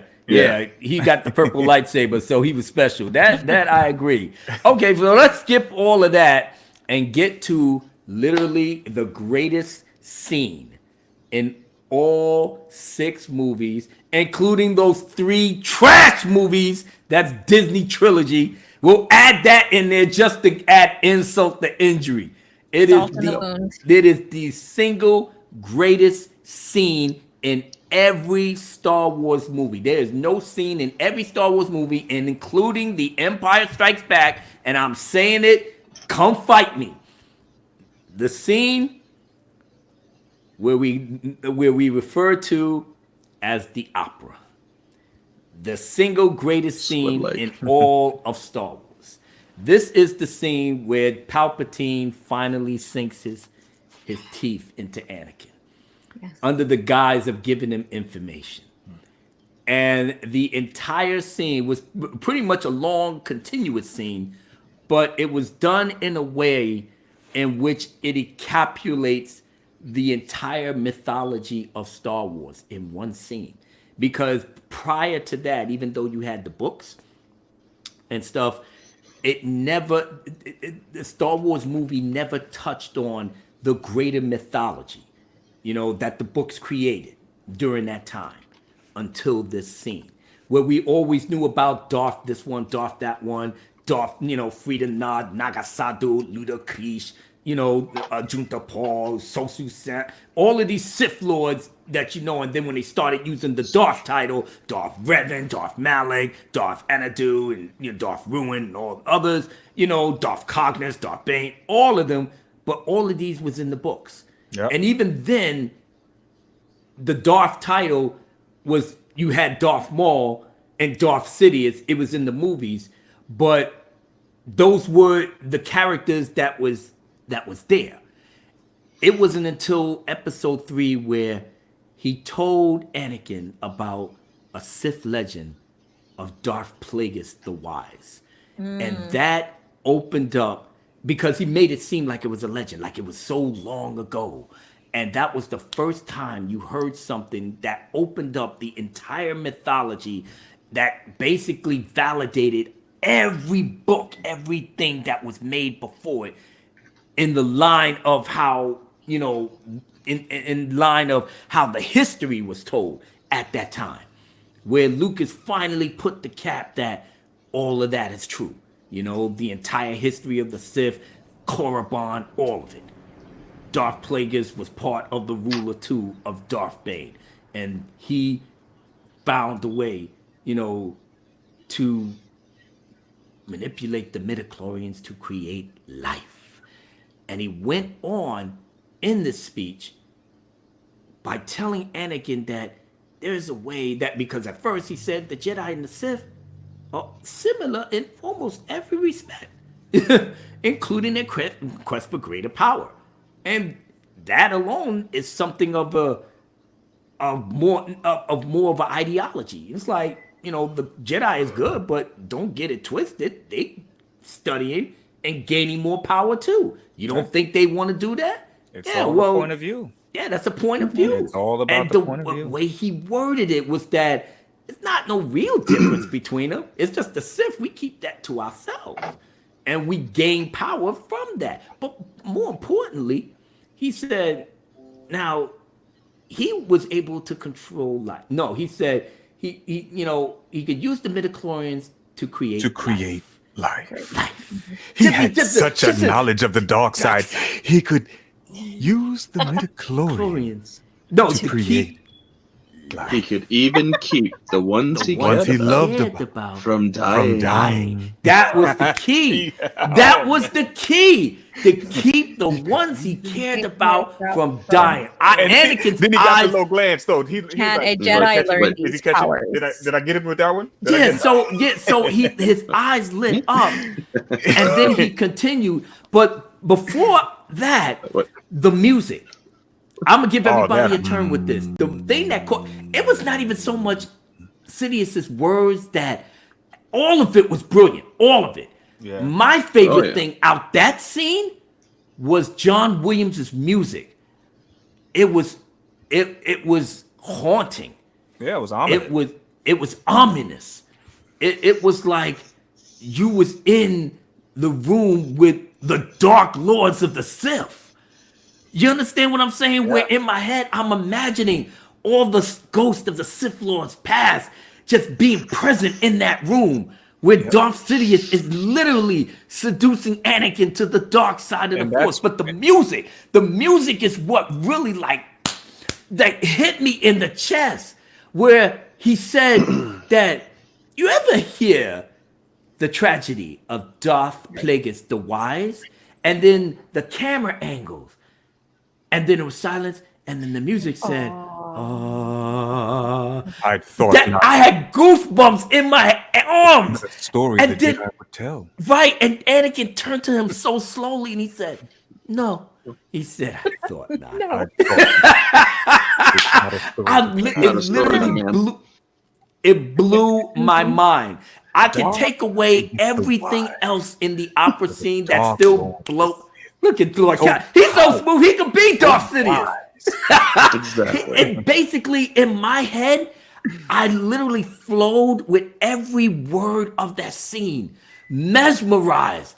But the music was the one that pushed it through. And as he kept talking, and he said, he became so powerful. The only thing he was afraid of was, and he gave Anakin a look, losing his power. And he said, Which eventually, of course, he did. He did. and then the way he ended it off, and how Anakin was just so enthralled by, well, does the Jedi learn his power? And he just matter of factly said, not from a Jedi. So that'll tell you alone that between everything that Palpatine said, whatever you're looking for will never be from the Jedi. But the music for me was what made that scene incredible. But that's me on a personal level. The dialogue was absolutely phenomenal, but the music just basically carried that scene for me. So I'm going to start with OG Star Wars with this one. Your take on the greatest scene of all Star Wars fandom. Okay, so that scene was very breathtaking. And at that moment, I was like, don't do it. But that was the turning point, the pivotal turning point, the pivotal part where basically the seduction, he had him when he was like, Anakin was like, can anybody learn this? And Palpatine's not from the Jedi. From that moment, because we knew Anakin wanted to be on the council, that he wanted records that could help him. And now, boom, here is Palpatine telling him what he wants to hear to save his wife and to gain his powers and gain greater powers, because we know Anakin's arrogant. He's very prideful. He wants to be the best Jedi ever. He wants to learn everything about the Force. So there's a lot of selfish reasons for Anakin to be, because he's a chosen one. He's fed this thing. You're the chosen one. This is what you need to do. But then they're not acting like he's a chosen one, but he wants all those powers. So basically he is, it's just his pivotal turning point of the seduction where, bam, Palpatine has him and he's reeling him in. And it's perfect. Even the big, huge opera, just everything about that scene. It's ominous. It's a mystery. It's just gorgeous, and it's just absolutely stunning. Yeah. Orange Hat Reviews, your take on it. I mean, I consider it the greatest scene in every Star Wars movie, but that's my personal opinion. I don't know if you have that same opinion, but that I agree on scene that didn't involve action. I will say that it was the best dramatic scene, because in a way, and this is where I'm going to delve into some lore here. This was sort of like, I kind of saw it as a Sith ritual, because this was the true seduction of Skywalker, where he was thinking about nothing else than saving Padme. He was finding dead end after dead end after dead end. He was lost. He didn't know what to do. Then all of a sudden, that poison in his name, Palpatine, starts basically pushing him into waters while when he's talking about the politics and how the Jedi asked him about stuff, about the spying and whatnot. He knew that, like I said in the previous part, that they were going to send him to spy on him. He knew it. But then he basically says he was getting nowhere when he talking about the Sith. Sith rely on, they care inwards only about themselves, and the Jedi don't know. The Jedi are selfless. They only care about others. Palpatine realized he had hit a wall there. So he had to try a different tactic. And like you said, the music started to swell.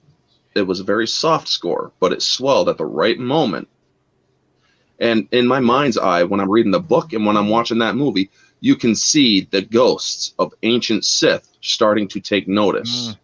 And they're looking at this Sith Lord who, in the old lore, the Sith of old did not take. They were aware of Palpatine. They did not like him. But in this moment, they're like, this is a masterful stroke. Pushing this kid who is an avatar of the light so away from it, actually, Right. And he does as soon as he did you ever keep the ones you care about from dying? He's like, what?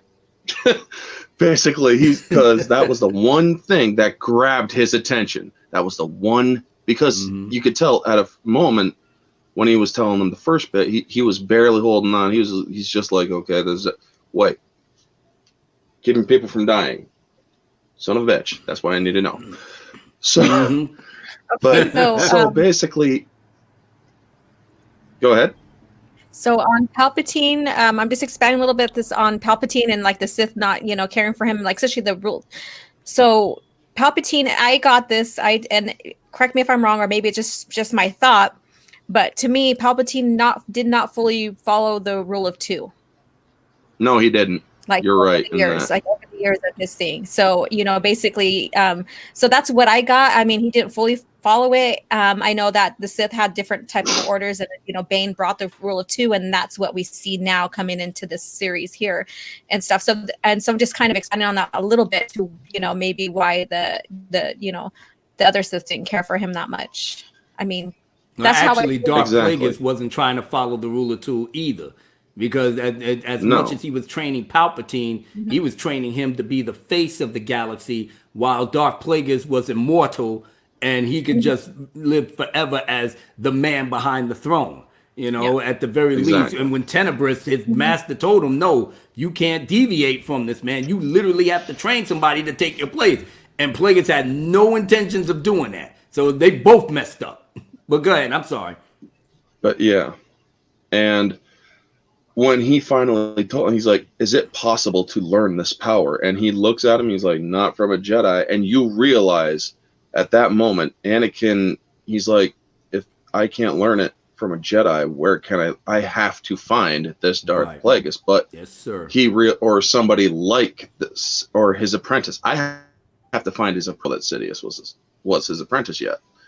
And in the book, it was the beginning of the tipping point, because later on when he finds out the truth, I can't wait till we get to that point, because then I will drop some major bombs. Okay, hold that thought. But yeah, it was beautifully done. Yeah, I mean, I don't really have anything more to add. It was the same thing for me. I mean, that music was, it was more of a pad, which is, sits underneath, not necessarily a score. It's more of a pad, so it sits underneath. The intention is to invoke emotion, and that's exactly what it did. And that emotion big time followed the entire dialogue. So he executed that expertly, and just as Orange Hat and OG said, and you also that. That was when everything, all of his manipulation came to life. Just like Orange Hat was saying, that he was countering every point Sidious made.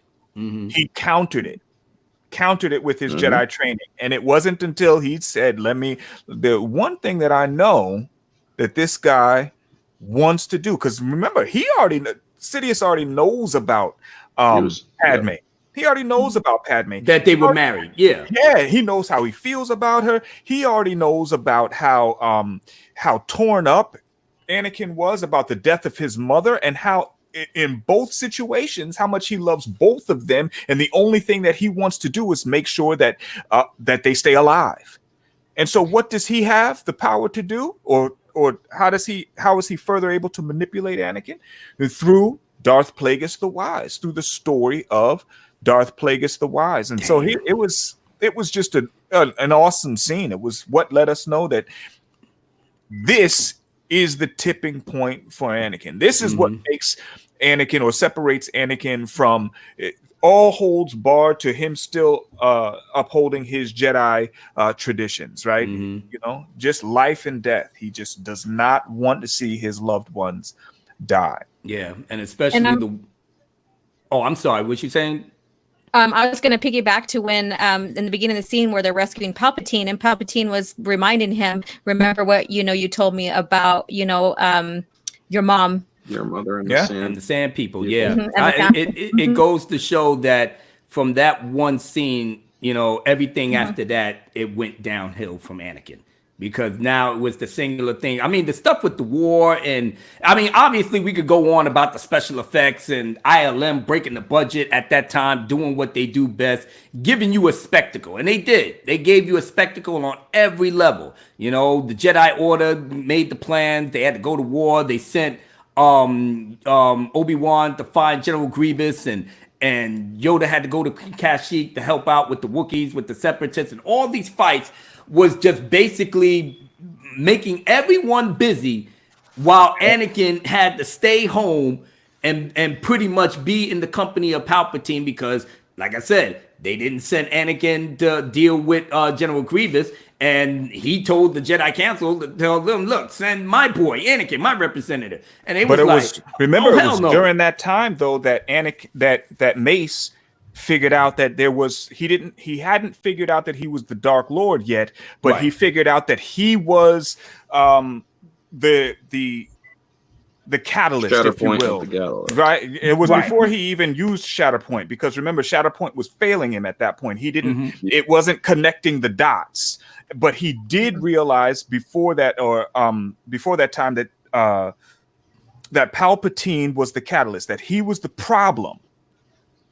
Just did not know exactly how to address it yet. And that goes to the scene where basically, they're getting word that the clones have dropped on Utapau. They surrounded everybody, got General Grievous cornered. But when they found out that they're fighting everybody there, and Obi-Wan is engaged with General Grievous, Mace basically said, I sense a plot to destroy the Jedi. Yeah. He came out and said it. It wasn't even the Clone Wars. It wasn't this one or that one. The corruption in the Senate. He said, in the novelization, he had already sensed it. Yeah. But I love how he said it in the movie, though. Yeah.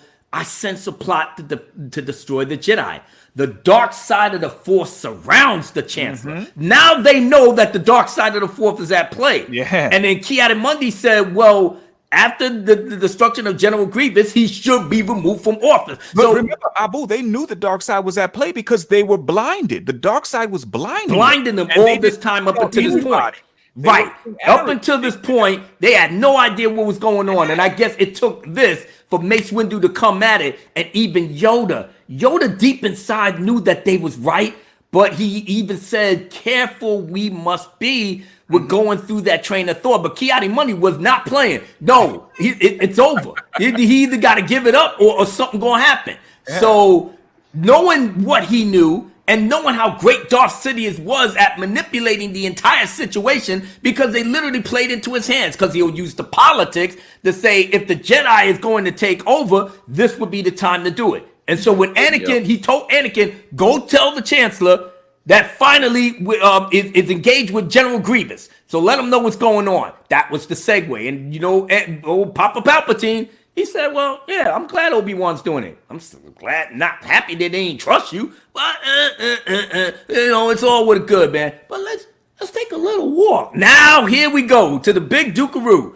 Now let's take a little walk. And he said, man, listen, I understand that the Jedi is X, Y, and Z, but hey, man, there's a lot more to life than just Jedi stuff. And he's like, huh? What are you talking about? Oh, you got to have a worldly view of things. I mean, take me, for instance, good and evil and all that, I'm paraphrasing. It's like, but, I, can learn some things about, the Jedi. And it's like, well, what do you know about the Force? He says, my mentor so nonchalantly.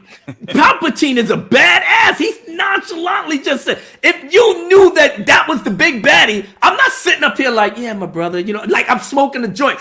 Yeah, man, well, my man, Darth Plagueis told me this shit. No, man. He was playing, you don't say nothing like that. At that point, Abu, he knew he had to, he was like, shit, I'm either I gotta play this hand that I'm dealt, or I gotta fold. Right. So at that point, he was like, I gotta go with what I know. He took he took a hell of a chance. Yeah. He took a hell of a chance. Actually, it was a hell of a chance, but he also knew that with Obi-Wan off Coruscant, Anakin would be way easier to manipulate. Right. Because he was even unsure. in the novel, when he's talking with General Grievous to move the Separatists and all that, he says, expect the Jedi that they send to find or to come after you to be Obi-Wan Kenobi. And he's like, well, what about Skywalker? Skywalker will be preoccupied. And he knew it was the perfect Jedi trap, because if Obi-Wan leaves, Anakin will fall. But the thing was, he didn't know. He suspected. He always took the chance. He was never absolutely sure that Anakin would fall. He was never absolutely sure. And it wasn't until that if Mace, for example, had chosen to arrest him, things would have changed.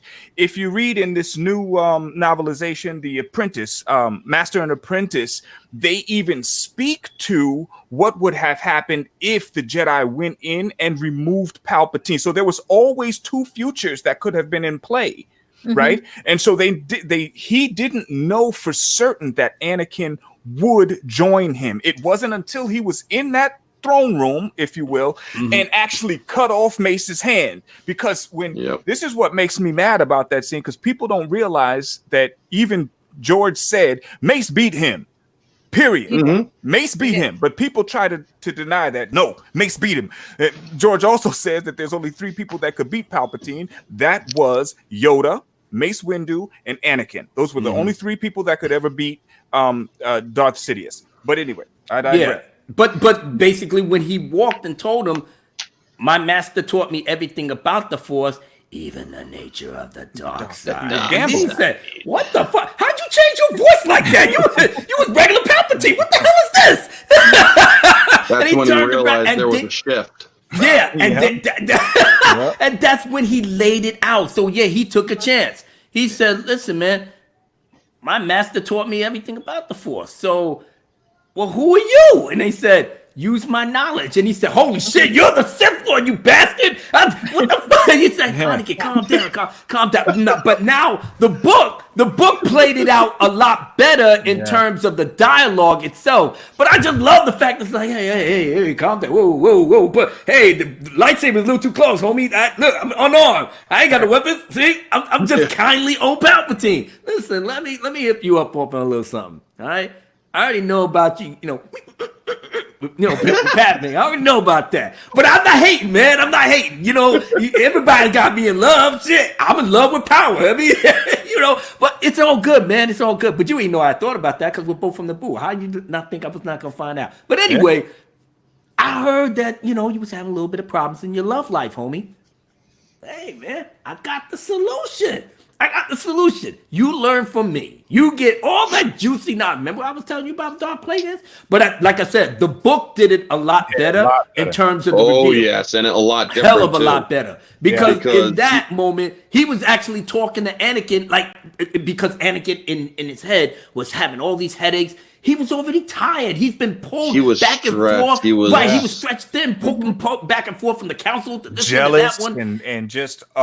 he was not even knowing what to think about Obi-Wan, thinking Obi-Wan was sleeping with Padme. He was all messed up. He was all over the place. And then and Palpatine slid him down and was like, yeah, man, well, I could tell you, man, my master. No, he said, remember what I told you about Darth Plagueis the Wise? And I told you, he said it was supposed to be a legend. No, it was for real. He was Darth real. Plagueis with my master. I was his apprentice. And then that's when he said he was the Sith Lord and stuff. But he said, Anakin, I'm not here. I'm not your enemy. I'm not your enemy. All I'm saying is that there's two sides of the story. My side is that we don't subscribe with what the Jedi do. And then he really dropped it in the book. Then there's this little thing that You must the prophecy. a larger view of the Force. Yeah, a larger view of the Force. But then he said the prophet. No, he said, but we need to make our view for somebody that is supposed to be, the person to, the person to swing from one side to the next. And then Anakin, and I'm only paraphrasing, and Anakin finally caught why Palpatine was doing the things that he was doing so hard to get him on his side. Because I'm the chosen one. And Palpatine said exactly, the prophecy. He said, don't you know, he said, did you actually think that the Sith didn't know about this prophecy too? He said, both sides knew about this prophecy. And he said he was not going to allow the Jedi to snatch the only one that could tip the scales of the balance. And he said, tip the scales in the balance for my favor, because at least you can get and you can have what you want. And he said, you never had that in your entire life, Anakin. This book is fucking masterful. Yeah. He said, what do you want? And he literally told him, he said, no, don't worry about what the Jedi teach you. What do you want? And he said, damn, I want X, Y, and Z. Boop, here you go. It's yours. Yep. Just like that. It was blowing his mind away. This was when he was truly basically playing his card. Mm-hmm. In the movie, Lord Callus is right. It was a gamble. But in the book, he knew very well that Anakin would fold to his side if he played it right. And he basically did it. Because he was stretched thin. He was a wreck at that point. And he could not understand it. But there was a moment of clarity when he told him that his master was Plagueis. It actually says, he doesn't know how he was standing there. He doesn't even remember pulling out his lightsaber. And with the blade terminating an inch just from his chin, he's like, it's you. I will kill you. Mm-hmm. He was pissed. He was pissed because he realized that right, and he felt betrayed all the time. Yup. This is when he's like, for what? You're a Sith Lord. Yes, and I'm also your friend. And he also then he said the one thing that truly confused Anakin. He's like, when I told you I would give you everything, did you think for one moment that did not mean my life? And that actually put Anakin in a state of confusion that basically got him to calm down a little bit to where his blade actually wavered a little bit. And he's like, and I'm willing to bet that if Anakin actually had stayed the course to actually kill him, Palpatine wouldn't have let him. OG, jump in. Yes, I'm waiting my turn here. All right, so that was brilliant on Palpatine's part, but also too, I think Palpatine was blind, because when you look at the Darth Plagueis novel, they like I said, they were very scared that the Force made Anakin for countering their manipulation. Mm-hmm. So they knew that the Force was making him to bring back balance and get rid of the Sith or the dark side, however you want to look at that. And so, yes, he manipulated him, thinking that if I turn Anakin to the dark side, then we have nothing to worry about. But I think that as we see through the series, we see the course correction, and that's through Luke. Mm-hmm. Oh, I see. Okay. Exactly. Okay. But yeah, and then what a gamble. You're right. When Albanas, when you mentioned he was offering him X, Y, Z, I just love how he's like, I'll take one of those speeders. All right, there you go. I'll take it back. Of course, gems. I'll take this. I'll take this Senate building. Yeah, he's like, I'll take take one. He said, which one you want? I'll take a planet. He's like, which one? And he's like, I can't tell if you're joking right now. He's like, this is not the time for jokes. I'm being dead serious. And then he's like, what if I want what Padme wants? I want an end to the war. Would tomorrow be too soon? Wow. He basically told just like he just could not. He couldn't wrap. He's like, how could you do? He's like, we're not talking about how. We're talking about what. Mm-hmm. And it was just masterfully done. Yeah, and the books did it. But the books, Council. Yeah, the books did it way better than the movies, but I still love the movie version because you got to see Palpatine's face when he told him that through me you can achieve a power greater than any Jedi. He said, "You use the dark, learn to know the dark side of the Force," and the way he did that was just chilling. He said, "You can save your wife from certain death," and then he smiled. Oh my God! It was almost like the devil himself. Literally. And he said, "You know what? I'm gonna get to the bottom of this. I'm gonna go to the Jedi Council." He said, "You got great wisdom, Anakin. Learn to know the dark side of the Force, so you can save." Power and he mentioned her by name. He kept referring back to her. Yep. Referring back to her. That's all he that was the button right there. That's the button. He was pushing that one button he knew he could push. And I just love how Anakin, when he first said it, and you'll be able to save your wife from certain death, he's like, "What did you say?" Because it was the biggest threat. He felt that he was being threatened at that moment. You could tell the way that Hayden executed it. He's like, "What did you say?" And he's like, "Use my knowledge. I'm begging." I beg you. Okay, you're dead, motherfucker. Like, even when he said, "I beg you," he's ready to stop him off. But he's like, "Yep." But he got the Mace Windu and he told him, "Yo, guess what, guys? We just dropped the ball on something." What are you talking about? Remember old Palpatine? Yeah, what about him? He's we're about to go over to his spot right now and tell him to give up his power, because Obi-Wan knocked off Grievous, so we good. Yeah, about that, I don't think he's gonna do it. Why not? He's just an lonely old man. Yeah, about that. Bitch, he's the Sith Lord we was looking for? What? Fuck are you talking about? I know the fuck I'm talking about is this man is the big baddie. You mean he just the big baddie? Admitted it. Yeah, he admitted it to me. He can't exactly say that though. No, he said, but he told me he was the big baddie. He was Papa Palpatine for real. It's like, what? All right, he brought all the masters of the Jedi. Let's go. Get the lightsaber. He didn't have all get your thing ready. It's like, okay, we're going over there. We're gonna have a talk with Papa Palpatine. We're gonna make sure Papa Palpatine know what time it is, because Mace Windu, I'm in the house, baby. I'm Shaft and Superfly Jimmy Snooker all in one. So we're gonna go there. We're gonna handle our business. All right. So I'm coming along with you. Slow your roll, homie.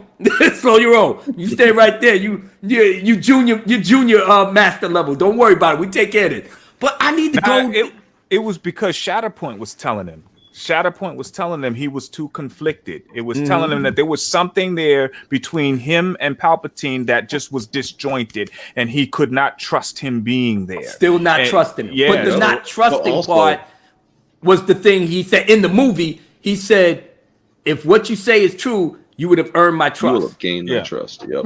That's damaging right there, because that told Anakin, like, damn, y'all dudes didn't even trust me from the jump. Well, no, it wasn't those dudes. It was Mace. Mace never trusted him. Mace made no bones about it. Mace never trusted him. So how do you think Anakin's supposed to feel? I gave my life to the Jedi selflessly. The only thing I did selfish was take Padme as my wife, and I'm still catching hell because I'm still fighting for you guys, and now you just dissing me. And Mace was the catalyst to Anakin's fall as well because of that trust not being there. Yeah, exactly. Because he felt like.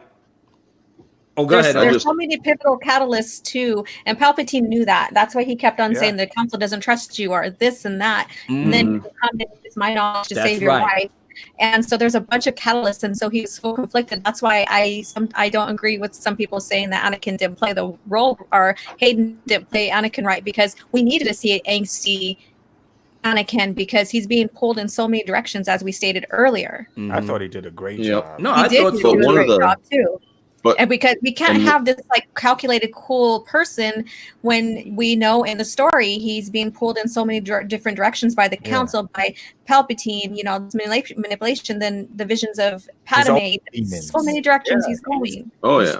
Exactly. And one of the things that is not mentioned, or that we haven't touched on because it wasn't in the movie, it was only in the book, was the Dead Star Dragon. That it was it was Anakin's fear that was basically, or that he gave it he gave his fear a name, an identity. And it was like a Dead Star dragon. That's right. And it kept on saying, everything dies, Anakin Skywalker, even stars burn out. Wow. And when Anakin went to tell Mace, that scene played out way differently in the book. They weren't in a hangar. They were actually in the council war room. And he was a wreck when he came in there. Bloodshot eyes, raw, or his eyes were like really raw and he was breaking down because of what he had learned. And then when he's like, Anakin, stay in the council chamber, please. And he's like, wait, it has to be an arrest. It has to be an arrest. Please promise me you will not kill him. And he's like, I will do only as much as I have to. And he fully intended to keep that promise. Right. But he knew that it wasn't going to go any other way than killing Palpatine. That's true. Oh, yeah. That's true. I mean, and then he actually consulted Yoda, and one of the most brilliant lines in the book was what Yoda said to him. Too long you have been on watch. It is time for you to take a break. And he's like, I'll take a break when this war is over. Damn, that's what's up. Just a quick segue into the chat for a second. I'm trying to find something that maybe somebody put up in super chat, but everybody's having a ball in the chat. Talking about cookies and Sith cookies and Mama Bear said, please cookies. Make a meme of Palpatine saying to Mace, calm down, homie.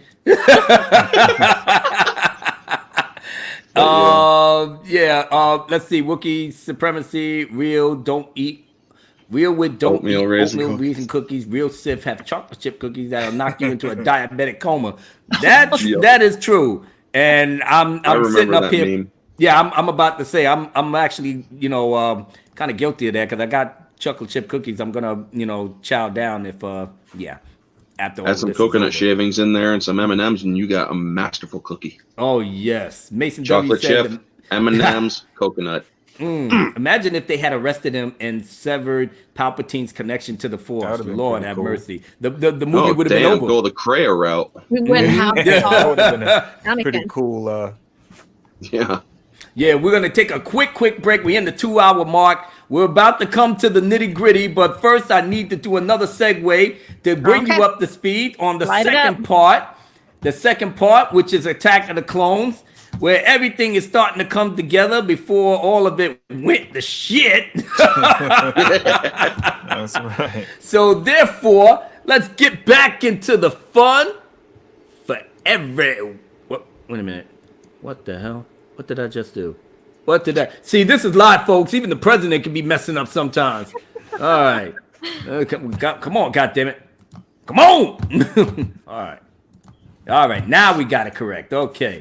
So let's roll back and revisit Attack of the Clones.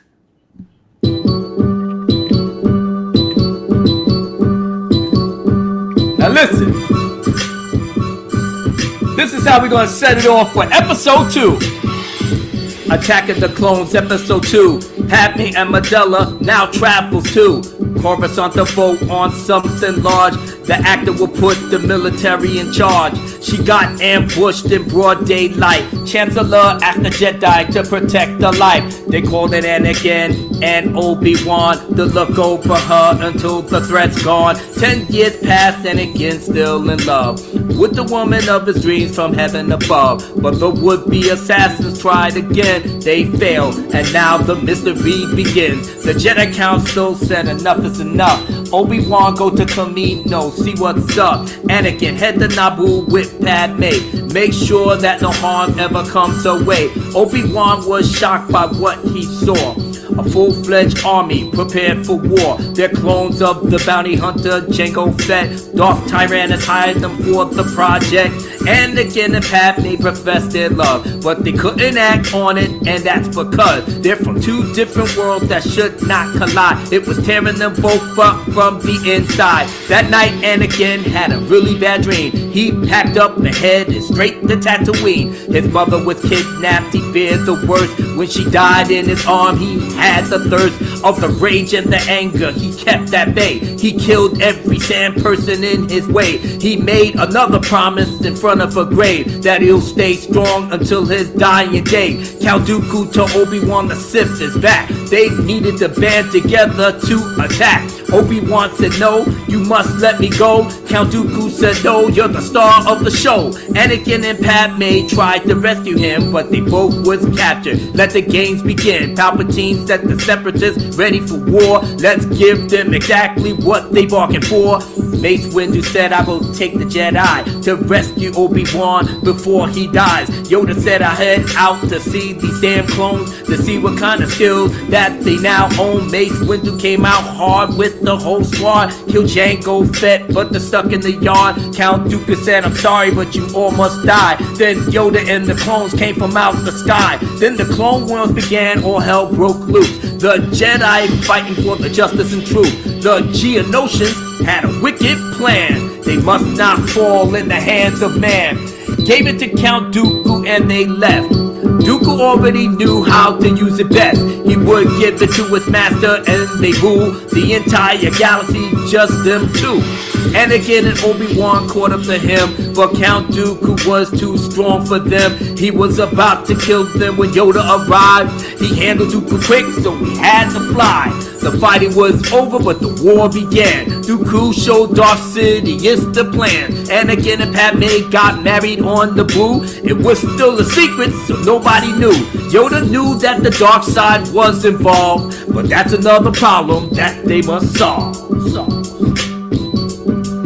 Yeah. And that was episode 2 of Attack of the Clones, which pretty much led us all to how it all just went to hell. And this was like 3 years into it that I think the Clone Wars ran for 3 years. So Revenge of the Sith basically started, Revenge of the Sith started just on the tail end. But yeah, after that, it was pretty much now Mace Windu and the rest of the Jedi Council is going in there to handle their business. And before all of that, another absolutely pristine scene that had no dialogue. That scene where Anakin is looking out of the Jedi Council window and Padme looking out her window. Anakin and Padme. Oh yes. Yeah, they basically was communicating with each other through no words. And John Williams music. Well, I can't say enough about John Williams' soundtrack for Revenge of the Sith, but dare I say it, outside of A New Hope, that's pretty much the best soundtrack that he made. Agreed. But that's my opinion. Yeah. I used to play that when I was driving, man. I used to play Revenge of the Sith. It's just an awesome soundtrack, man. Yeah, it is. Even when you listen to my the opinion, it is the best. Oh, hold on, Orange. Go ahead. Even when you listen to the novelization on like Audible and stuff, the dramatic novelization and stuff, a lot of the music is the PT music that they use. Even with like scenes with Mara Jade and Luke Skywalker, there's a lot, like even some of the love scenes and stuff, you have a lot of that from the PT more so than the OT. Right. Yeah, so it's they marvelous. use Anakin's fall a lot. Yes. Orange Hat, go ahead, brother. I'm sorry. Sorry. It was just perfect, or I was just basically saying that it was a perfectly done scene. But yeah, one of the things that actually caught me was Anakin was really thinking of himself at the beginning. I mean, it's not dialogue that any character speaks, but it is something that basically Palpatine was speaking to Anakin. Or remember, if the Jedi destroy me, any chance of saving her will be lost. This was the conflict of Anakin Skywalker. It was after all of that. Yeah. Yep. And he realized there was no choice at all. He's like, I have a choice, but really, is there any choice really? And I just have to choose for myself. Because he had a tear in his head because he's like, he was supposed to arrest Palpatine, and now his heart is not going to allow his pregnant wife to die because he had that premonition. He had sensed the future. He was not going to risk losing Padme the way he lost his mother, because he swore at his mother's grave and attacking the clones. As I just did the segue, as I just did the rap, he said he made another promise in front of her grave that he will stay strong until his dying day. He said he was not going to let that happen again. And dare I say it, that was the tipping point when he said all knowledge would be lost. Because if Darth Plagueis told him the secrets, the life and death, which he lied, you know, but at the time he didn't know it at the time. Manipulation. Right, but at the time he didn't know it. So why am I going to risk it? So yeah, he went out there, but by that time Palpatine handled the other Jedi Council masters. But I love the little segue he did with Mace Windu, and it was a great setup because Anakin's heading over there, and I think Palpatine was trying to, even though he knew he wasn't going to beat Mace Windu, but he could stay up with him for a little while longer until Anakin, because he probably sensed Anakin was on his way. So he wanted him there to see him feign, because this was like a big discussion throughout through the fandom after Revenge of the Sith. Like, did Palpatine really, you know, got beat by Mace Windu, or did he fake it? Or I felt to me that it was a little bit of both, because he knew he was going to lose at some point, but he just wanted to hold on enough until Anakin got there, and then just allow himself to just wanted to see it in front of him that he was helpless, that Mace Windu got him. Yes, like everything. Once he was down, it was manipulation. Right. Yeah. But him losing that fight, he was straight genuine. Up lost that fight, and then he had to play into, because how he was trying to say, like, the Jedi are selfless, the Jedi are selfish, was what he was trying to prove. That, hey, no, you're not supposed. It's not the Jedi way to strike him down. You need to arrest him. You know, so he's just playing on all of that. He's just continuing to manipulate him. But until that point, Mace was handing him the business. But the beginning of that scene, if you guys remember in the novelization, which was so epic, different. The way that it was so different. The way that he took out, what was his name? Agen Kolar. Yes, and how he told him, you have. How did he say that? How did he phrase it? And she said, "You can see the future. Read minds. What am I thinking right now? What am I thinking right now?" And then straight through his head. Oh shit! Oh, that was such a badass scene. And then Kit Fisto was one of the worst ones. That struck my heart to read that one, man. Way he murdered Kit Fisto, I'm like, damn, bro. Kit was. He actually got an off-screen kill in the book, but Cess-18, Agen Kolar, Kit Fisto, or Kit. Didn't he behead Kit Fisto? It was Cess-18 that could read the minds, and he's like, Cess-18, you can read minds. What am I reading right now? And then he's like, he tries reading him, but then it's like, oh shit, he's dead. Yeah. But then then it goes to Agen Kolar, and he's like, it hurts no more. And then you see a freaking plasma going right through his forehead, and it's like, oh shit. But I just absolutely, from the book, when it goes to a little bit of a description of what was going on before the Jedi got there, and they always referred to Palpatine as the Shadow. Right. Where he had his lightsaber hidden in that I think it was called Neuranium, that statue. Yeah. That Neuranium statue. Where I have a question about that Neuranium statue. I haven't really fully looked into it. I just heard people talk about this, and maybe one of you guys can tell me this. Isn't that where Plagueis's body is too? Like, I heard that one of the figurines in there that. He put Plagueis' body in there? That's what I heard. That his body I was like, what the hell? What did I miss? I heard that. I never looked into it. I just left it alone. And so that was a fan person who thought that. Yeah, okay. But it was just a lightsaber that was in there. Yeah, but I thought so. Just a lightsaber. And I love how he said it was, or with a flick of his finger, he triggers the device, and the sculpture starts to glow, a dull red, a brighter red, then a brilliant bloodshine red of plasma comes out, and then the device clicks off and settles into a softer darkness within his sleeve. And it was just poetry, basically, that moment. Wow. And he can hear, and he was everywhere the darkness was, and he could sense the Jedi, the scuffling of boots, and all. The way they described that scene was just pure brilliance. And then he triggers a listening device to basically set the Jedi up because he knew what was going to happen and he was going to play it for the Senate. That's right. So by the time Anakin is there, now the moment of truth. He's there. He's trying to tell Mace. No, he didn't say anything to Mace. And then he was like, you're under arrest. Now he's trying to arrest him, you know? Mm-hmm. And then, you know, he said the Sith will never return. You have lost. And he said, no, you will die. Now he's got the Force lightning coming out. And only as a badass Jedi Master like Mace can block the Force lightning just right away. And he's like, he's the traitor. He's a traitor, Anakin. Help me. I'm weak. I'm just... Dude, you're shooting Force lightning. What the fuck? You're not that weak. And he's like, help me. I'm only protecting myself. This black motherfucker is trying to kill me.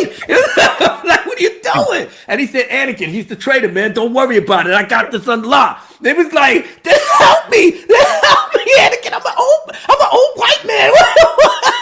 He's just getting in my ass. So he's sitting up here like, I don't know what to make of this shit. And so now the Force lightning is going all over his face, turning him into the Palpatine we all know and love. So that's how that came to be. But then he said, you know what, Anakin, help me. And he said, Mace Windu was like, motherfucker, are you serious? I'm gonna basically, it's time. I was trying to arrest you. Like, I was trying to be, you know, all cordial about it. But homie, you already crossed the line. You a habitual line stepper. You keep that. I told you I was gonna arrest you. Then you said, oh no, Anakin, he's not gonna. I told you the Sith will never return. Then you got all out in your feelings with Force lightning. You know what? You're done, homie. I'm blanded. Here you go. He's sharpening up the purple lightsaber. It's time to go. Any last words? See, Anakin? I told you the Jedi are taking over. Palpatine had jokes.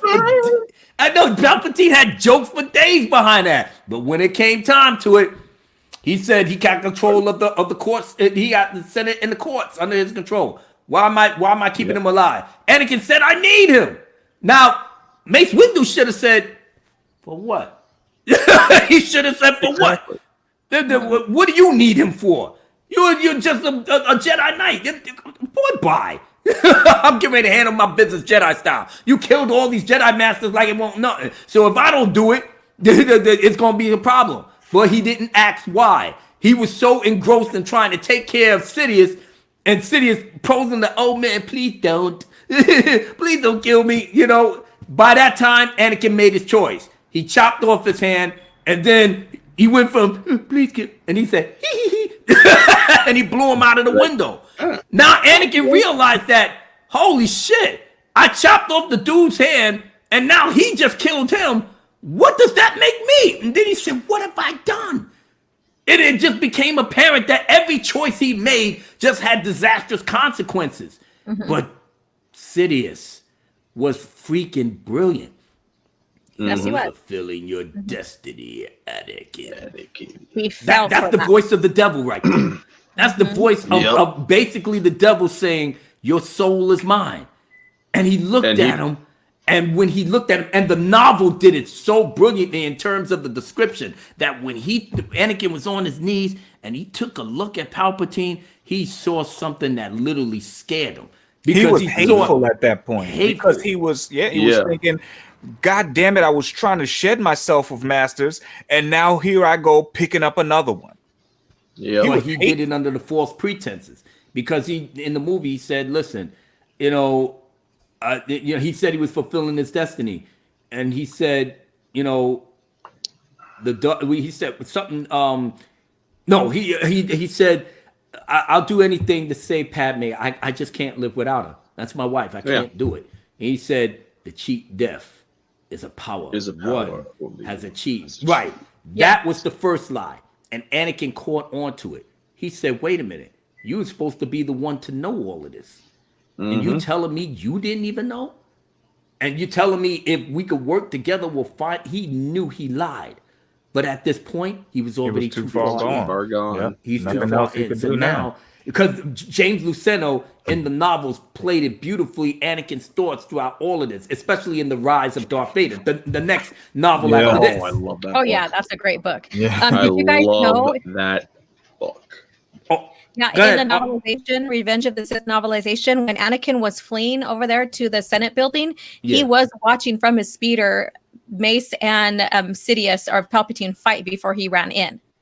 That's in the novelization. He actually caught a little bit of it, and then he came in and actually saw it. So he knew exactly what was going on before he came in.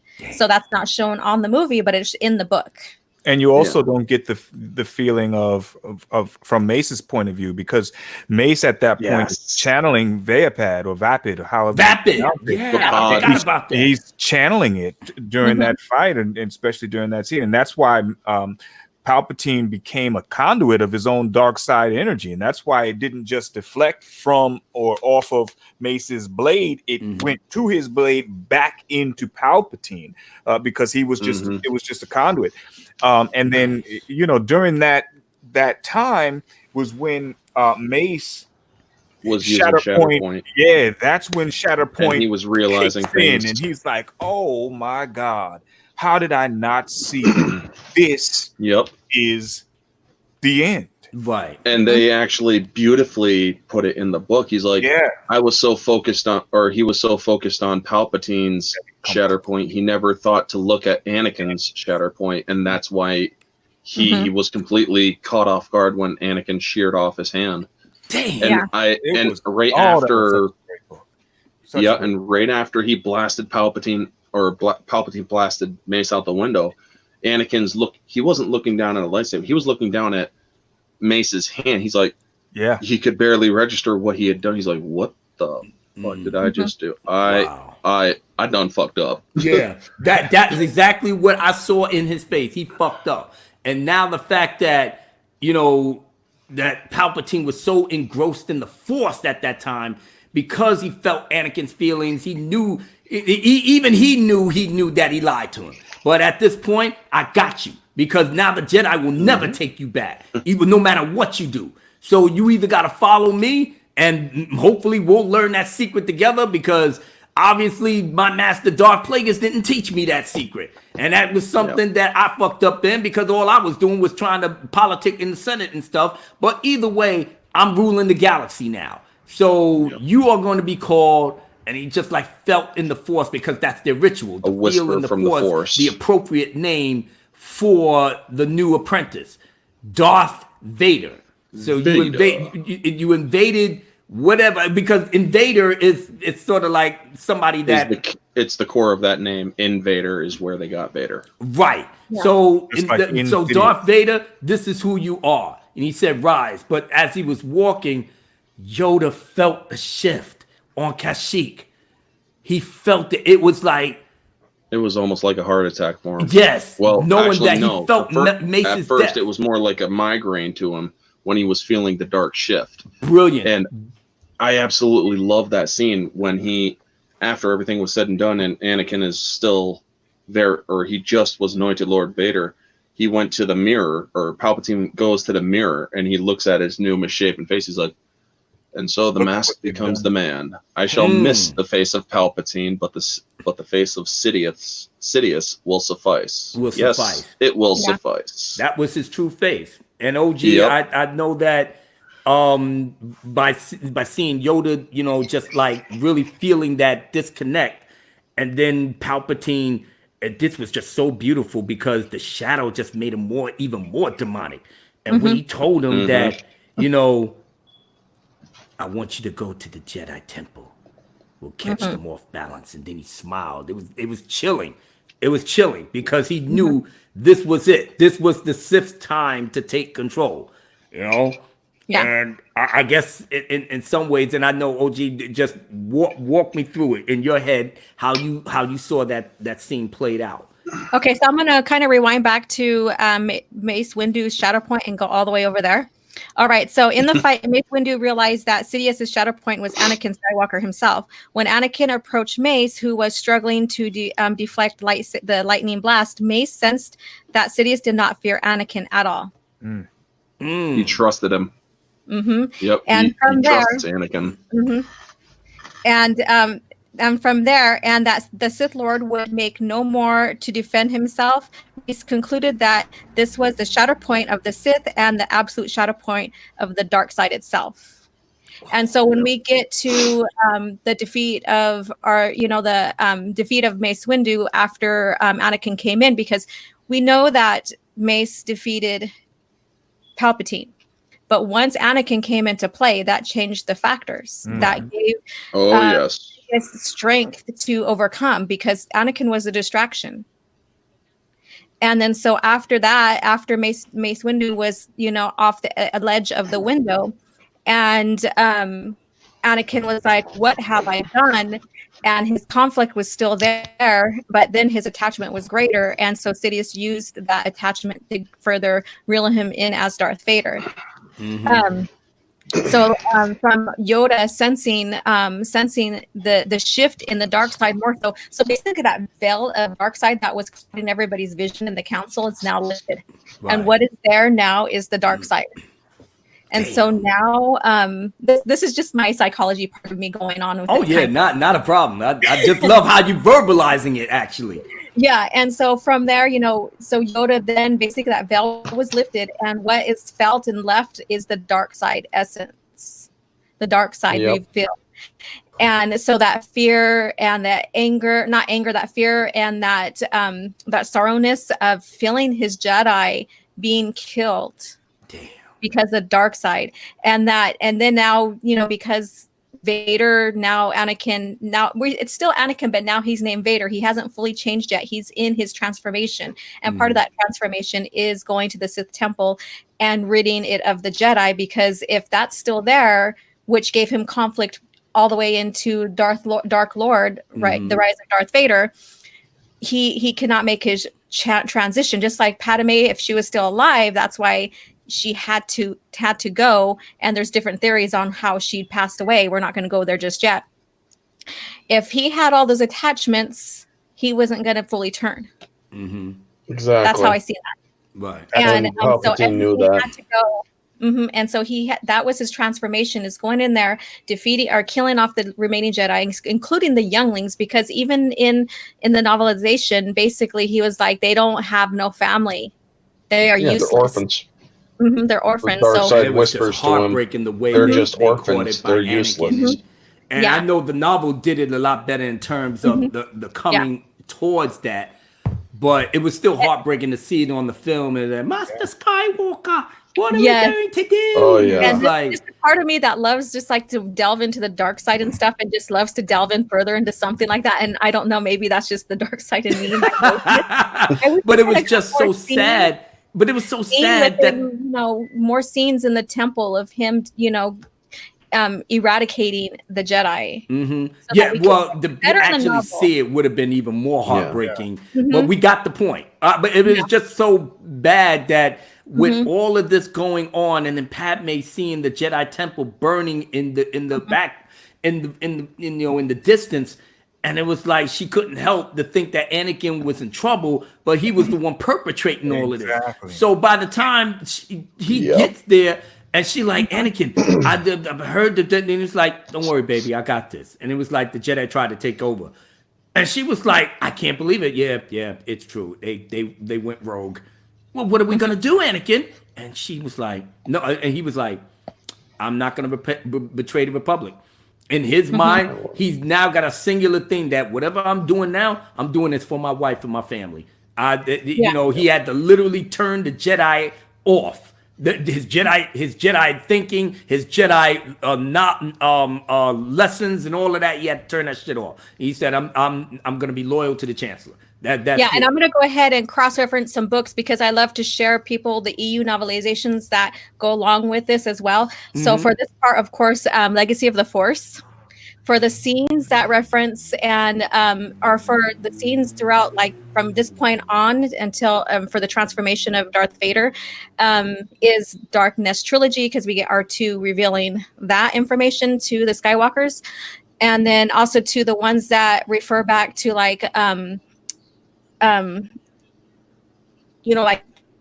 Anakin killing the there's Tusken Raiders and his fall and everything. Mm-hmm. Is basically Tatooine Ghost. So that gives us a little small detail about how he transformed a little bit and how from the killing of the Tusken Raiders and stuff. So I'm just kind of cross-referencing these books towards this. Of course, Darth Vader is a great sequel to this, and Labyrinth is the prequel to this.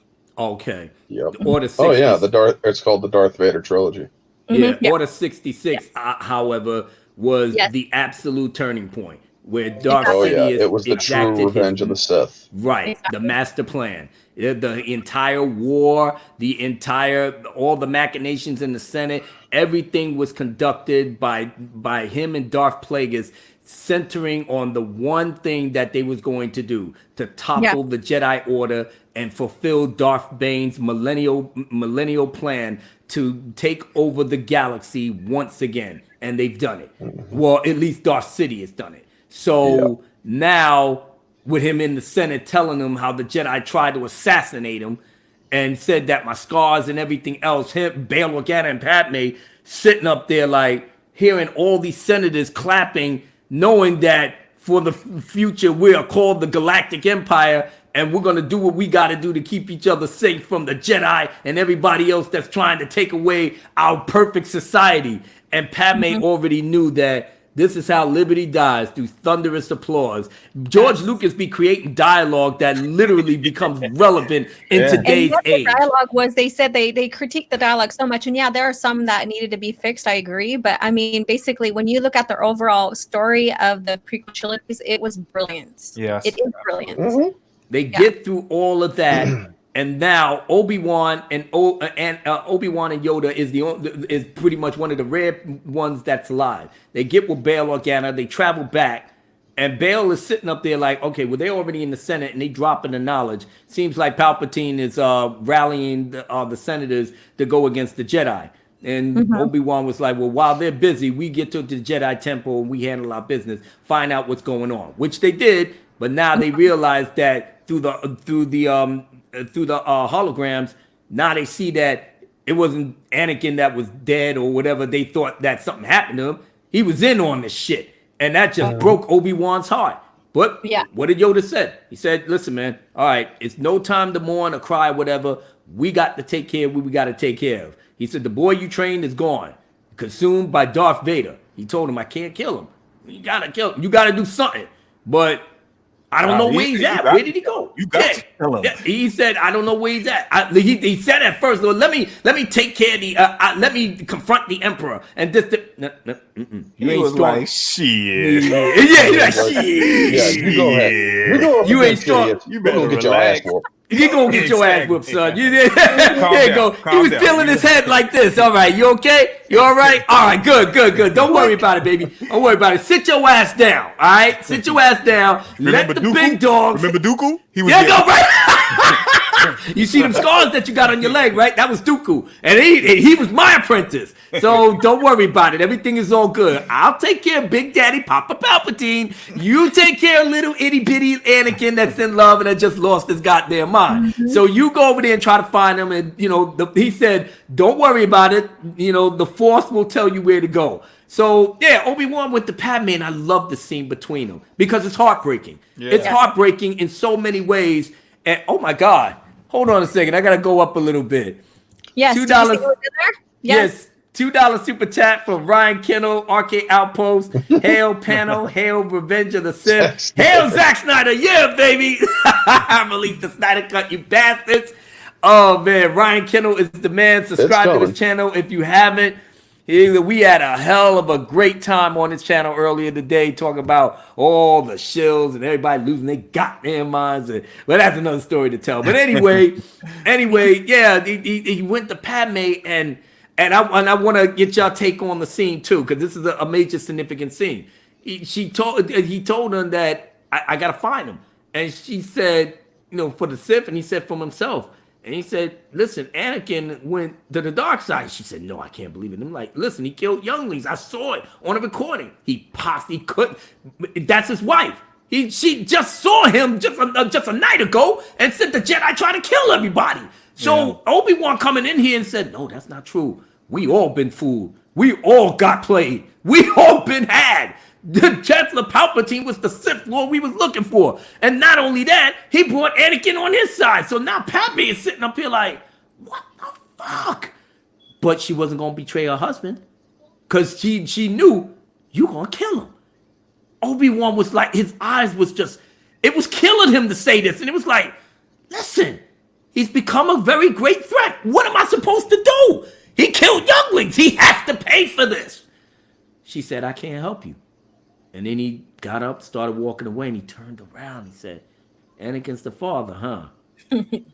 I am so sorry. Because he knew what he was going to do. And John Williams' music again brings out the scene in such heartbreaking fashion. And the scene Anakin on Mustafar after he wiped out the Trade Federation, or all the separatists. And I just love the joke when Darth Sidious said, yeah, I'm sending my new apprentice, Darth Vader. He gonna take care of you. Good care of you.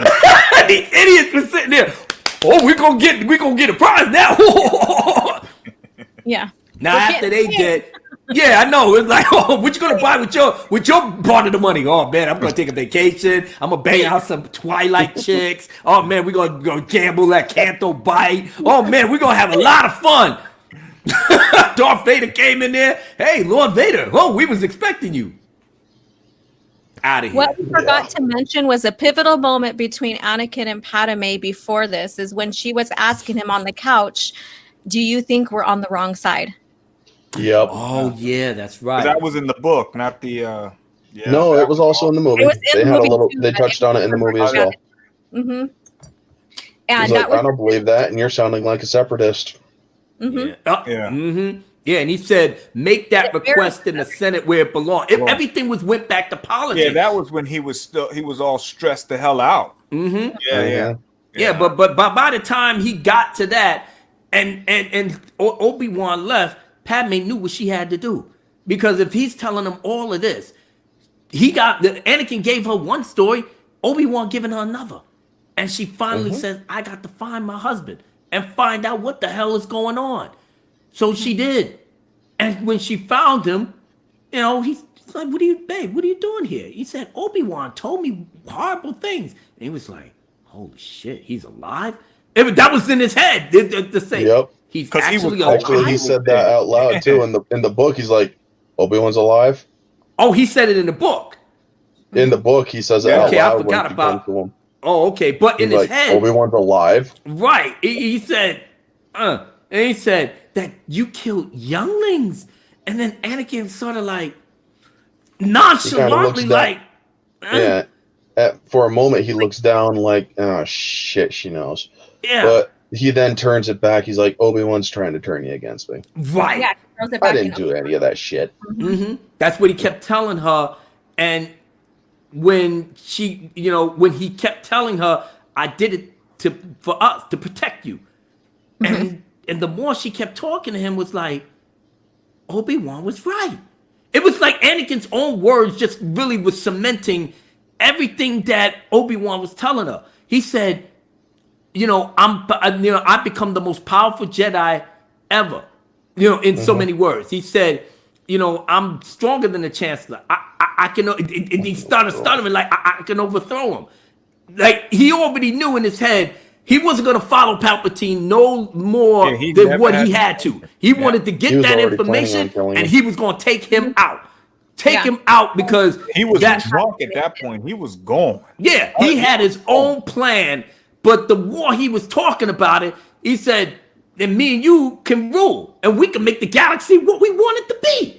Remember what you was talking about in Attack of the Clones? How you want things to be, that back to where it was, and everybody was cooperating. We could do that. And Padme was like, "You changed." Obi-Wan was right. Every time she mentioned Obi-Wan's name, it drove Anakin into more and more madness because he felt like he was manipulating her. When he wasn't doing that, when he didn't do nothing like that, it was Anakin all along. That's when you knew he lost it. And she said, "I can't go down this path you chose." In so many words, it was poetic to me. I can't. You're going down a path I can't follow.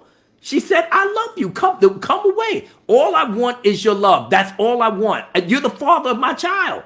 I don't want none of this." He said, "Love ain't gonna do it, babe. only my newfound powers can do it. Now he's really in the zone. He's not even trying to hear it. But once the thing got tipped, it's when she said, "Anakin, I love you. Come with me." And then he looked and he said, "What the fuck?" Obi-Wan standing on the platform with the superhero pose, like, "I'm coming here to save the day, baby." Anakin was like, "Liar." He just lost it. He said, "You came here," and then Padme looked at what it's like, "Oh shit." She couldn't even explain. It's like, "That wasn't me." You think it wasn't you, bitch? He's right there. So now she's sitting up here like, "Anakin, it's not me." He was like, "You brought him here to kill." That's what you did, because that's the only reason he's alive. You brought him here to kill me. Then you traitorous bitch. So that's when he did this. And Obi-Wan was like, "That's your wife, man. Let her go." He force choked her into exhaustion. She fainted. And he looked at him like, "Dude, you really lost your shit." And he said, "Don't lecture to me." Now he's feeling himself. "Don't fucking lecture to me, man. All right, I'm done with this all this shit. I'm done with it. Everybody got to tell me I got to do this. Everybody got to tell me I got to do that. But Obi-Wan's listening to him like, "Yeah, but, this guy got you so twisted. You became the very thing that you swore to fight. So what do you expect me to do?" He said, "I'm running shit here. This is my guy." He basically, in so many words, said, This is my galaxy. This everything belongs to me. Peace, justice, and security with my new empire." "Your new empire?" He said, "Anakin, I'm for democracy, for the Republic." Yes. The same thing that Anakin told Padme when the Jedi Temple was burning. "I'm not going to betray the Republic." So if Obi-Wan is saying that should have clicked in Anakin's head, but no, he was already gone. He was drunk with power. He was really feeling himself, and now at this time, he didn't give a fuck what he was saying. He was like, "Well, if you're not with me, to hide the charade." Yeah, if you're not with me, you're my enemy. It's just that simple. Only a Sith gives an absolute. How could you? That was the perfect segue for that battle to begin. But I was hurt by that scene because all Padme wanted was her husband back. That's all she wanted. And everything just spiraled out of control. Lord Callis, your thoughts on that scene? Yeah, I loved it. I love the connection between the two of them, but he was clearly he was clearly too far gone at that point. He was still believing that she could die. So he knew that he had still to do everything he needed to do in order to grow in the dark side. Because remember, Palpatine told him, if we go back a little bit, the reason why he sent him right away to the temple was not only for him to gain the power, right, but was also like the distraction. Because as OG was saying, he needed to keep him focused on something and not let him start thinking about what he had done. Otherwise, there was the possibility of him changing and like, "Oh shit, what was I doing? Yeah, what am I doing with myself?" He wanted not only to distract him, but also for him to steep further into darkness. And he just continued that trek all the way through. So he was not only mad with darkness, but just he still believed that he needed to save her. And the only way for him to do that was to continue to go down that dark path. It was a great scene, man. Yeah, it was. But then the fight afterwards, oh my God, guys. Oh God, that's Obi-Wan and Anakin, that fight was amazing. Yeah. I don't care people talking about, it was all choreographed. They was just there. Listen, they're two lightsabers. Right, they're two lightsaber specialists. Orange hat. What did you think about that whole sequence, especially how they started?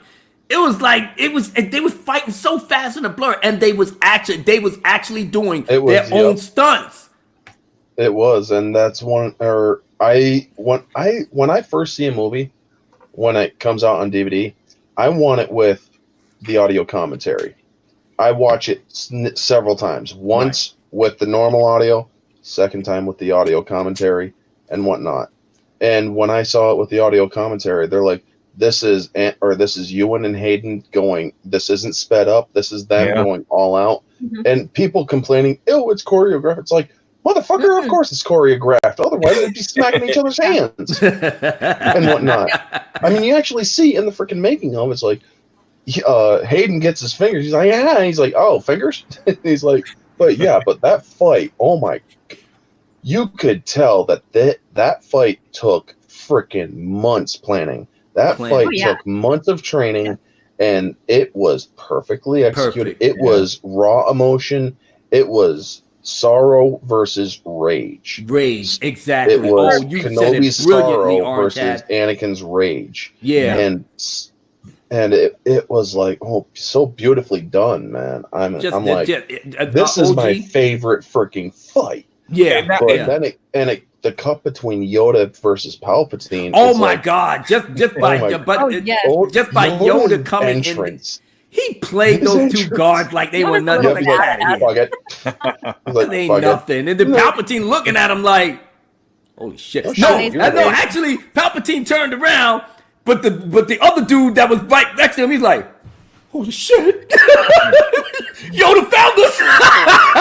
He was sitting in the bed. He like, he said, all right, but then he said, Master Yoda, you survived. He was like surprise, bitch. He said you were gonna fool the power of the dark side. Gave him the Force lightning, and then he was like, he got up, and I just love the assistant. My man was like, okay, well, I'm gonna let y'all two have some alone time. I'm getting out of here right now. Yeah, he hightailed it out of here. But he told him, he said, I've been waiting a long time for this moment. Yeah, just all through the years, he had to play little Papa Palpatine and so Yoda, dreaming to himself what it would be like to be in a fight with him. Hey boy, but Yoda turned the tails on that motherfucker. Yoda. He turned the tails on him. He said, at an end, your rule is, and not short enough it was. And he said, if so powerful that you was the badass line. He said, why leave? You tried. Yeah, that was badass, Callus. He was trying to run out. He jumped right into it. Boom. It was so powerful. And he did this. He wanted him to see the lightsaber. He was like, yeah, well, you so powerful. Yeah. Where you going, homie? Bro? Yeah, we can talk about this a little bit. And then he said, well, all right, but you will not stop me. Darth Vader will become more powerful than either of us. He said, I have faith in your apprentice, whatever. But my ally is the Force, so we could get it in. You know, they started doing their thing, but like the fight. Now the fight itself, intercutting with each other. I didn't even know which one I wanted to choose was the best because, quite frankly, I enjoyed the hell out of both of them being interchangeable with each other. You know, but Yoda, Grandmaster and a master and apprentice, basically. But I want to expand on the Yoda and Palpatine thing, and this is something to think about because it expands on Yoda a little bit more as well. Yeah, and how the Jedi were forbidden to research, like until their master researched the Sith, and sometimes some of the Sith archives weren't even given to the masters as well. Right. Yoda also realized that the Jedi Order mistakenly focused on fighting the old Sith rather than the new. Yep, that is one thing that I was actually going to touch on. Yeah, so basically of Darth Bane's order. So that was another failure of the Jedi right there, is because they failed to study. And even when you look further into the lore, the Sith that were the lost tribe of the Sith, they well, not them, but some of the Sith had studied more or less the Jedi and knew more about them than the Jedi even knew about the Sith, right? And so that's another failure of and even when we get into Luke Skywalker, there's some like he didn't was it Kashiri? Was it where the lost tribe was? Was that the name of the planet? Yes. Okay, yeah. So he didn't even give the coordinates in the map archives to that. He kind of like left that alone. He knew of it, but he didn't share it. So they still didn't expand on the Sith lore, even in Luke's new Jedi Order, but they were more aware of it because Luke did delve in the dark side. So that's just a very interesting little history clip, I guess you can lore clip, dealing with the Sith, Revenge of the Sith forward on. Yeah. Wow. But that yeah, fight... one of the go ahead, bro. Sorry. No, go ahead, brother. The fight between Yoda and Sidious is actually a very telling one in the book because, like OG was saying, it went from Yoda's perspective, and he's like, the Sith have changed. We were fighting, or I was training this generation of Jedi to fight an older enemy, but this is new. And it also says in the book he's realizing slowly that he just didn't have it. But in the movie, you see, it's really, if you really think about it, Palpatine loses both of his battles. Because if he hadn't, or if they hadn't had that blast when Palpatine was trying to use Force Lightning against Yoda, right, he would have lost. Yoda had him on the ropes, and Yoda was going to kill him. Right. I mean, it shows when he turned his eyes right back to him, he's like, "You're not winning this." Yeah. And it's like, "Oh fuck!" And then boom. And I just love Yoda's use of Tuda Minas in it, where he's absorbing the lightning. Oh yeah, that was hot.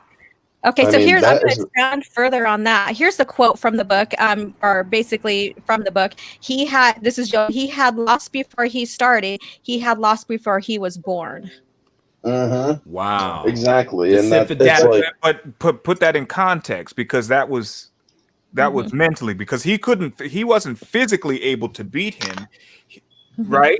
So in context, it wasn't that Sidious physically could beat him. He was learning that like you said earlier, they were just outclassed at that point, that he was fighting a Sith that they hadn't trained for. It wasn't that he couldn't beat him, but exactly. And then thinking about the future, that this is just not the way. That's why they allowed for, or they felt like Luke and Leia needed to go away untouched and let the Force work. Let the Force go to work, and they shouldn't be so they shouldn't be so like trying to be controlling of it, and actually control somebody's destiny. Let the Force do it. Well, at the very end, and that's what he told Obi-Wan, because Obi-Wan said, "I will take his son and I will train him to be the Jedi.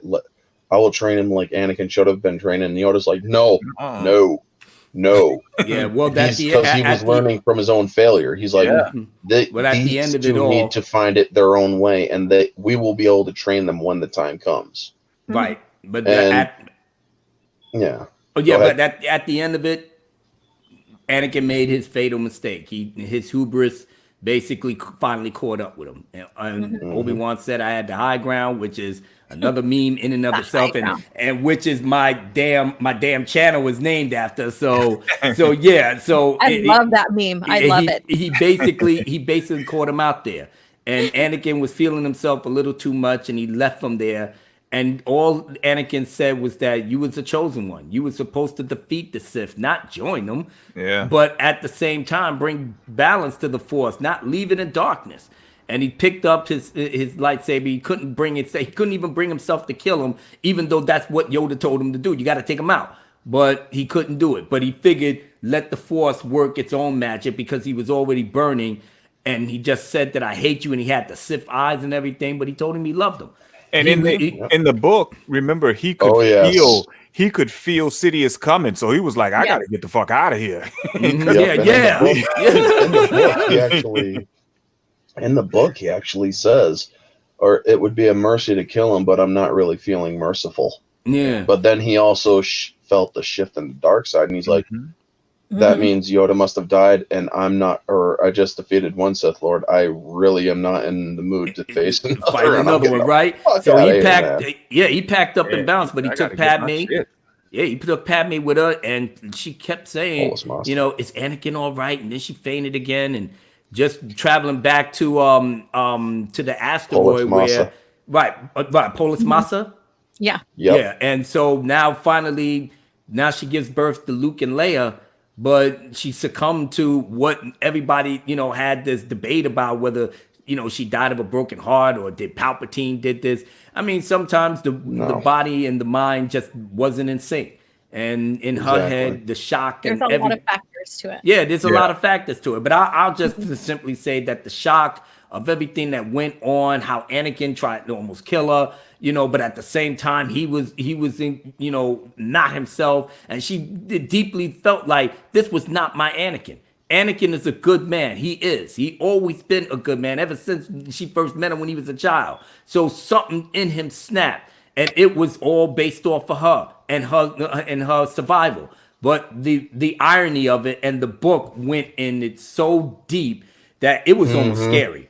It was almost scary how Anakin brought all of this on himself for everything that he feared. And just as Yoda said in the middle of the film, he said, let go of everything you fear to lose.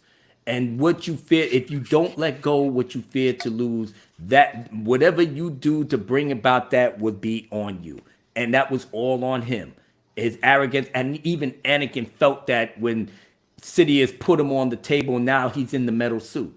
All of this was in Anakin's mind. And James Luceno, one of the best writers of Star Wars that ever walked the earth, along with Timothy Zahn and all of them.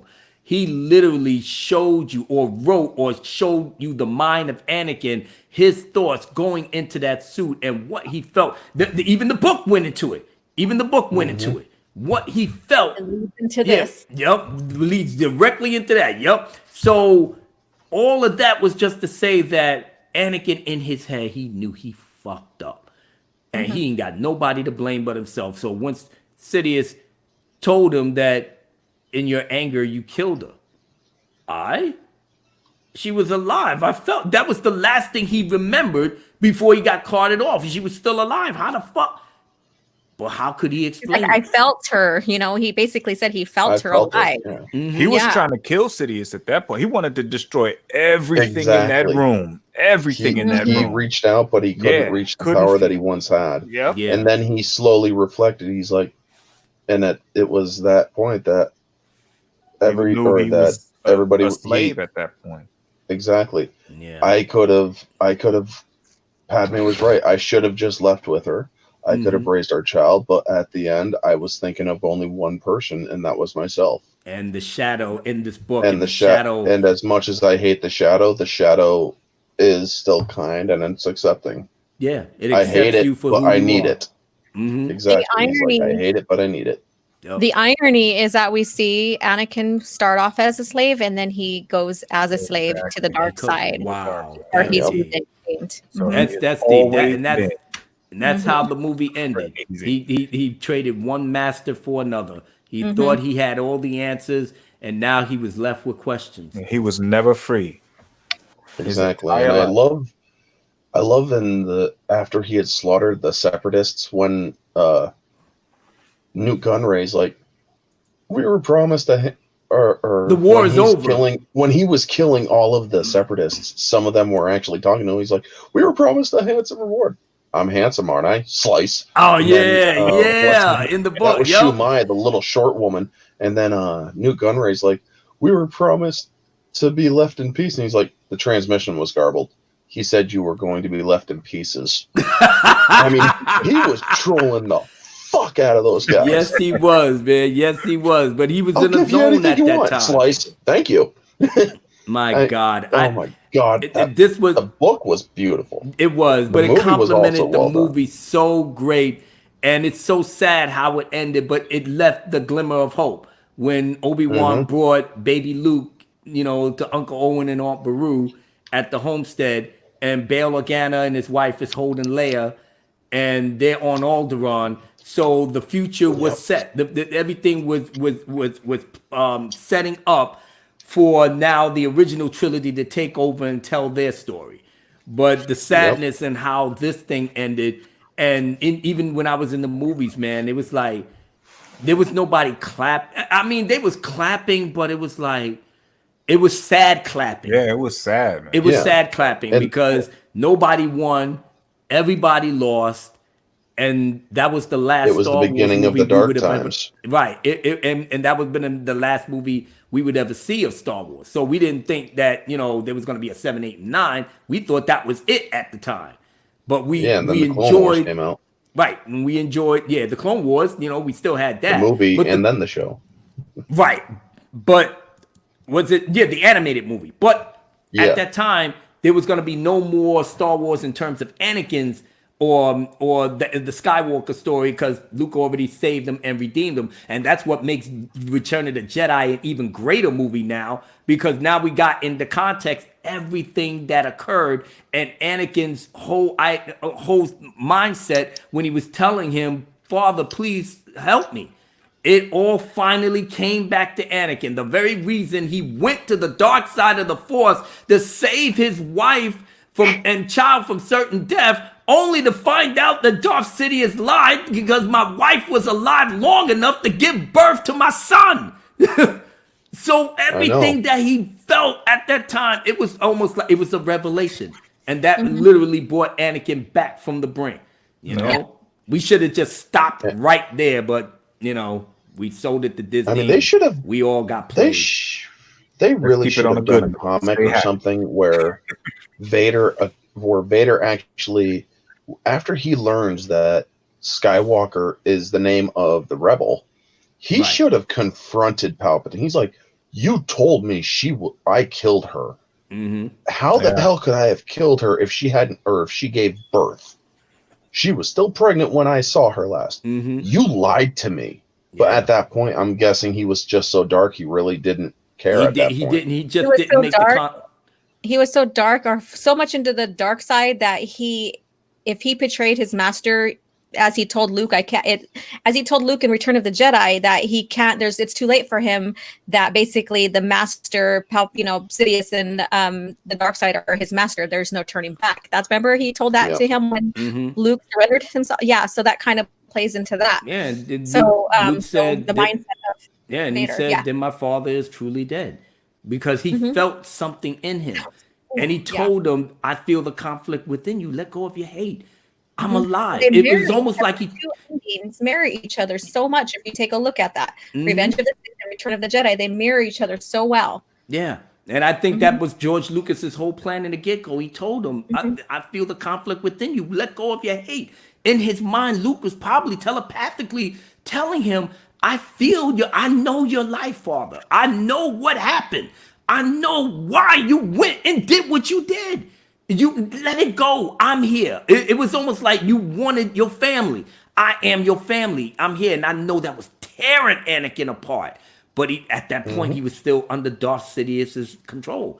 And it was like he just couldn't do it. But I'm glad when he saw that his son was about to die for the very reason that he went and did the things that he did in the first place, that's when he came back. But Revenge of the Sith, as not even so much as the third chapter in the prequel trilogy, just as a movie alone, it is just brilliant and masterful on every level. From a lore standpoint to the action, speaks for itself. ILM.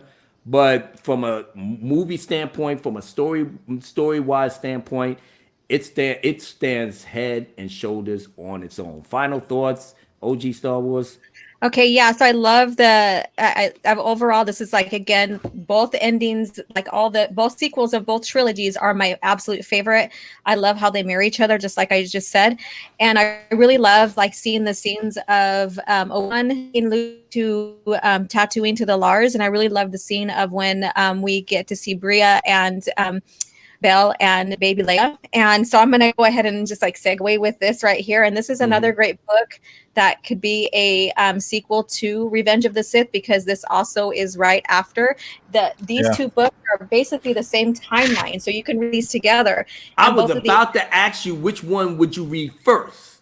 In your opinion? Kenobi first, but I would probably read this first, because Kenobi is at the end of the book here. There's a scene in here about Kenobi finding out that Vader survives. Yeah. Oh, okay. And then I would go into this. All right. Gotcha. That's just my order. Yeah. Yeah. So overall, again, my absolute favorite, on top with like Revenge of the Sith and Return of the Jedi, are basically tied in how much I love both of them. So, Lord Callis, final thoughts overall. Well, I mean, this is my all-time favorite. I know everybody usually goes for Empire, but this was just my favorite. I just very much enjoy the intimacy of this. I like the story of Anakin and Padme. I know, dude, we're not supposed to like the whole love stories, but that to me, I fell for it. Brother, you ain't alone. I fell for it, and I tell myself I'm as macho as anybody. I'll beat you in your ass if you tell.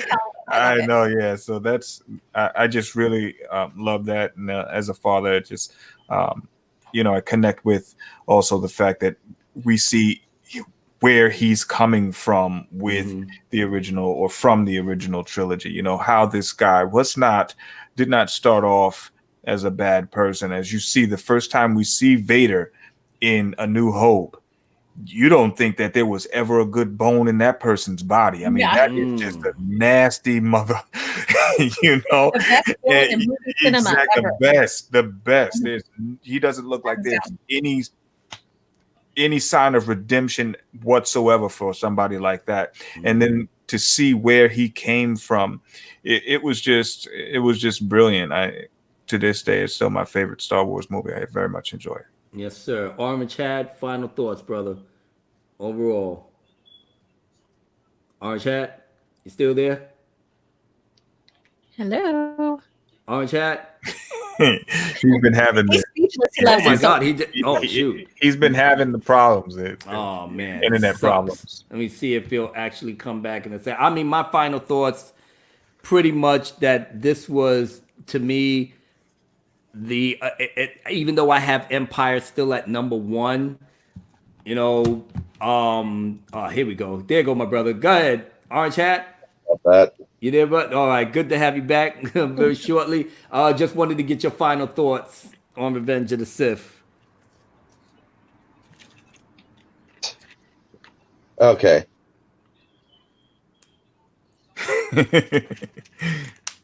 That was your final thought? It was just okay? Okay. You there, brother? Just messed. We lose him? I'm hoping not. He loved it so much he's speechless. I know, he said it was okay. It was great. It was okay. It's okay, I'm done. I dropped. You still, Orange Hat, you still there, brother? Oh, Okay, we might have lost him again.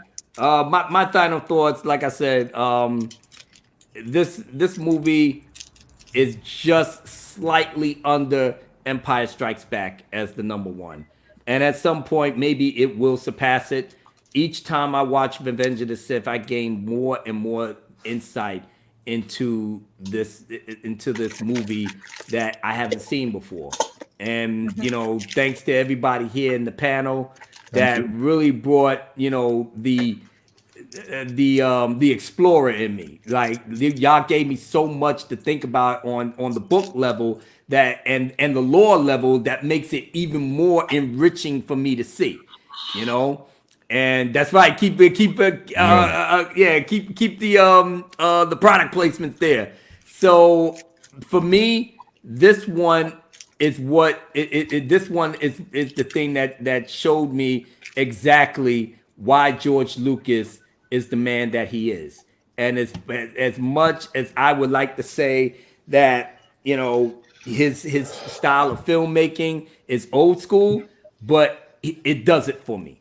You understand what I'm saying? And seeing what we got with the Disney trilogy, seeing movies like this, like the prequels, give you such an appreciation of what looks and feels like Star Wars when it comes from the maker and the creator himself. Orange Hat, final thoughts. Hopefully we got you here. This time it should be good. There's sprinkles throughout the book where there's the breaks between the chapters where it says the darkness is it always wins. Mm-hmm. But the ending one that basically says the darkness is generous, it is patient, and it always wins. But even in the darkness, or even one candle can hold the light or the darkness at bay, and love is more than a candle. Love can ignite the stars. And that was brilliant. That's deep. To the novel. And one of the things that is so beautiful about all 6 of the movies, right? George Lucas says all 6 of the movies are basically the tragedy of Anakin Skywalker. And one of the things that I also wanted to say about episode 3 was the scene where Obi-Wan drops off Luke to Beru and Owen. That was filmed during episode 2, because there was a thing during episode 2 during the making of where somebody was asking him, he's like, so you're filming a scene from episode 3? He's like, yeah, because this is the only time that they're going to be back on Tatooine, and I might as well film it now. Wow, nice. To get it done. He's like, well, what if there's something else that you wanted to film? He's like, well, then I won't get it. Because he realized there's no need to go to Tunisia during the recording of episode 3 just to do one small scene. Right. Yeah. And it was beautifully done. And I gotta say, when I saw episode 3 in theaters, I was just like you said, it was more of a sorrowful clap and applause, because I realized this is it. There's no more. But then later on, as George Lucas decided, let's expand on the Clone Wars, and I'm so happy he did, because even though he kind of did, because episode 3, when he says my powers have doubled the last time we met, and also when Obi-Wan said this time we will do it together, that implies that the last time that Obi-Wan, Anakin, and Dooku fought was on Geonosis. Yeah. Yes. But they've had them fighting against Dooku in so many different episodes of the Clone Wars, and it's like, But I blame Dave Filoni. Should have did your homework, man. But Lucas was a big collaborator with Filoni during the Clone Wars. I looked up everything in the EU. So we have Leland trying to rein him in and keep everything in coherence. But we also know that Filoni also did stuff that the story group by Leland Shee or even George didn't approve of, because he felt it was good for him to do that. And then also Filoni was also called out at one of the conventions about, a placement of a character that he didn't get right from the EU. And so that kind of pissed Filoni off. And so we see to me, like, Filoni he's great. He does great stories and stuff, and I give him credit for that. But I think he has a big ego. Oh, yeah. Indeed. Because there's knowledgeable fans that's more knowledgeable than him. And you in the spotlight because that's who you are. But, don't get it twisted. You ain't the only person that got that knowledge.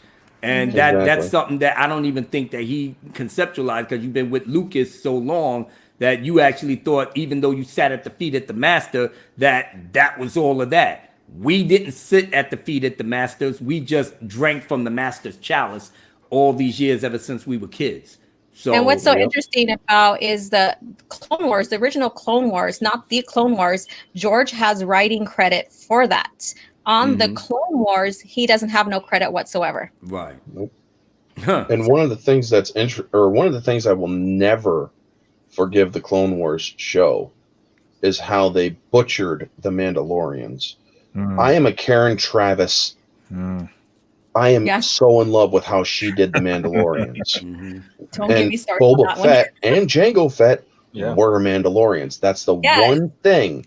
That is the one thing I will always disagree with George Lucas on, because I believe that, or I like the idea that Jango Fett was a Mandalorian, that he was adopted into their culture. He was the ruler, and so he was the ruler, and his son later became his son wanted nothing to do with Mandalorians after his father died. Boba. He wanted nothing to do, but he grudgingly took it on. Right. Yeah. And oh my God, I could just geek out about Karen Travis novels about the Republic Commandos, and even the Legacy of the Force series, where characters from Republic Commando actually entered into that storyline as well. Yeah. Damn. So I mean, Vanku. One of my favorite characters is Vanku. Yeah. Which was the Mandalorian's Force-sensitive child of a Jedi and a clone, and it's like, he is going to be such a great character, but he's also not going to be very well accepted into Mandalorian society if they find out the truth about him being Force sensitive, because that's one thing Mandalorians do not like. Is he the one that Jaina calls upon to heal Merita's mom? Say that again? In Legacy of the Force, we're straying, I'm sorry, but in Legacy of the Force, isn't that the one Jaina Solo calls upon the Mandalorian that has healing, Jedi healing, and that was a Jedi? That was Bart Jusek. Okay, there we go. I was just getting those two confused. The one that left the Jedi Order and became a Mandalorian because he didn't like the hypocrisy Goddamn, of the Jedi. see, now you're gonna have to make me do my homework because I'm sitting up here like, I didn't read this book. I didn't read that book. But Barden actually helped raise Vanku because he knew that, or he helped. There. Yeah, but no, I'm sorry, but at the very least, I figured the way that George had set this up, to do the Clone Wars and stuff, he wanted to, at the very least, continue some form of Star Wars, knowing that the movie part was over. And I said, I was all cool with it up until the Disney sale, and I was stupid enough to think that at the very least Disney could do a good job. Yeah, do a good job and take care of the characters. We took the bait. As Star Wars fans, we took the bait. There are some great, and I tell that people on my channel is like, I don't care if you love Disney only Star Wars, that's fine. Just don't come at me with your BS about the EU. If you like both, then that's fine too. Just share with me what you like, because I'm curious about it. Doesn't mean that's the place where I need to be. And if you strictly love the EU, please don't bash Disney to where it's like we see the faults, and it's okay to express the faults in everything that we read, and it's called critiquing. But true. Don't go and say these guys and do the same thing we're telling the Disney Star Wars lovers, accusing the Disney Star Wars lover of, because then we're just hypocrites. So that's my take. And one thing too, I mean, when it comes to Disney Star Wars, believe me, I am not a fan. But there is one thing, in my own opinion, they did right. But it's also because it ties in with one age-old question that I had when I was very young. I actually like Rogue One. And even though, yes, it's a Disney movie, but I like Rogue One because it answered an age-old question.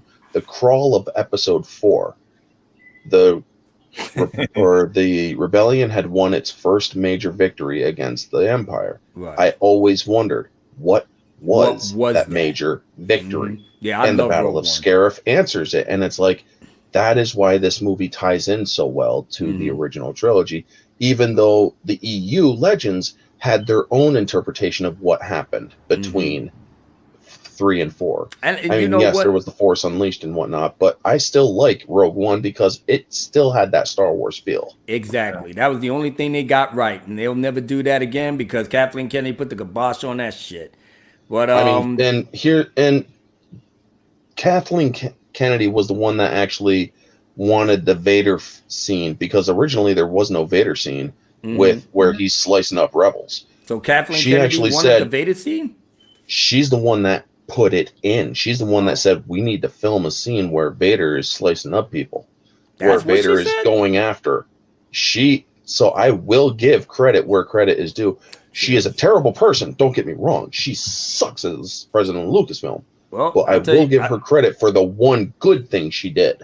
Well, which was vie for that position, or which was vie for that scene. Well, we're going to end it off by saying, Kathleen Kennedy, you did a good job for once in your damn life. Yep.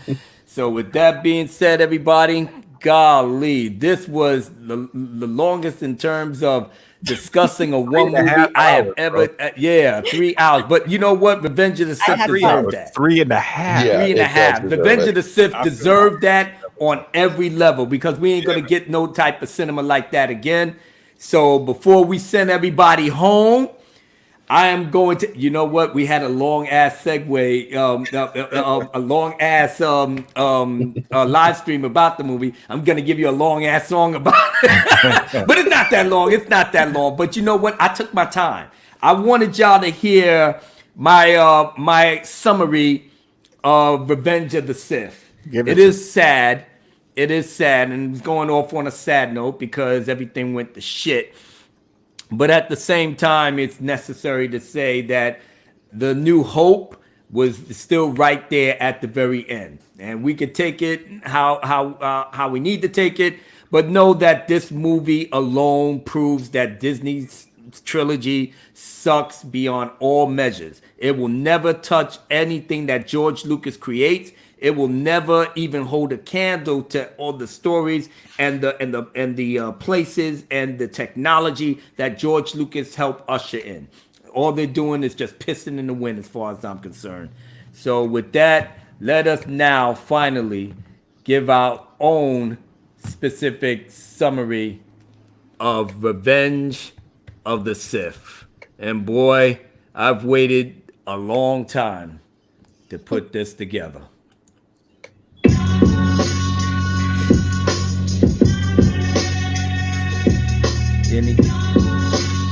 Now listen, this is ending on a down note. You can dance if you want, but I really want you to listen to what's being said. Revenge of the Sith, Episode 3. The Clone Wars rage throughout the galaxy. Word got to Anakin and Obi-Wan. The fighting found its way to Coruscant. The Chancellor was kidnapped by the Separatists, led by their leader, General Grievous. They got in the starfighter, jumped to hyperspace, hoping to save the Chancellor before it's too late. 3 years of fighting made them both battle hard. Obi-Wan was stoic, but Anakin had scars. They got to the flagship, searched for Palpatine. They started that Darth Tyrannus was on the scene. They found them both and then they pressed the attack. But Darth Tyrannus was good at fighting back. Obi-Wan was hurt and Anakin was stressed. Darth Tyrannus gave the young Jedi a test. He said you had hate and anger in your chest. Unleash it now or I'll put you to rest. Anakin's rage was something to see as he brought Darth Tyrannus down to his knees. The Chancellor was pleased as he told Anakin to use your powers and bring him to his end. Tyrannus was dead and Grievous had fled. The war is over once we have his head. Anakin returned to see the woman of his dreams, Padme Amidala, his wife and his queen. She said, "My love, we're expecting a child." Anakin froze and he didn't even smile. He looked in her eyes and saw her concern, for this is something the Jedi must never learn. Grievous knew that he was the only one left. Darth Sidious said, "Put your fears to rest. My new apprentice is simply the best. The war will be over once he's on the set." Meanwhile, Anakin had another dream, one that had his wife crying and a baby scream. Woke up sweating like, what's going on? Padme held him and said, "Baby, what's wrong? I had a dream. You died in childbirth, but I had many dreams, but this one truly hurts." She said, "Anakin, I will be alright. Can Obi-Wan help?" He said, "Not on your life." And he gets the call to see Palpatine. The Chancellor said, "I need you on my team to be my representative to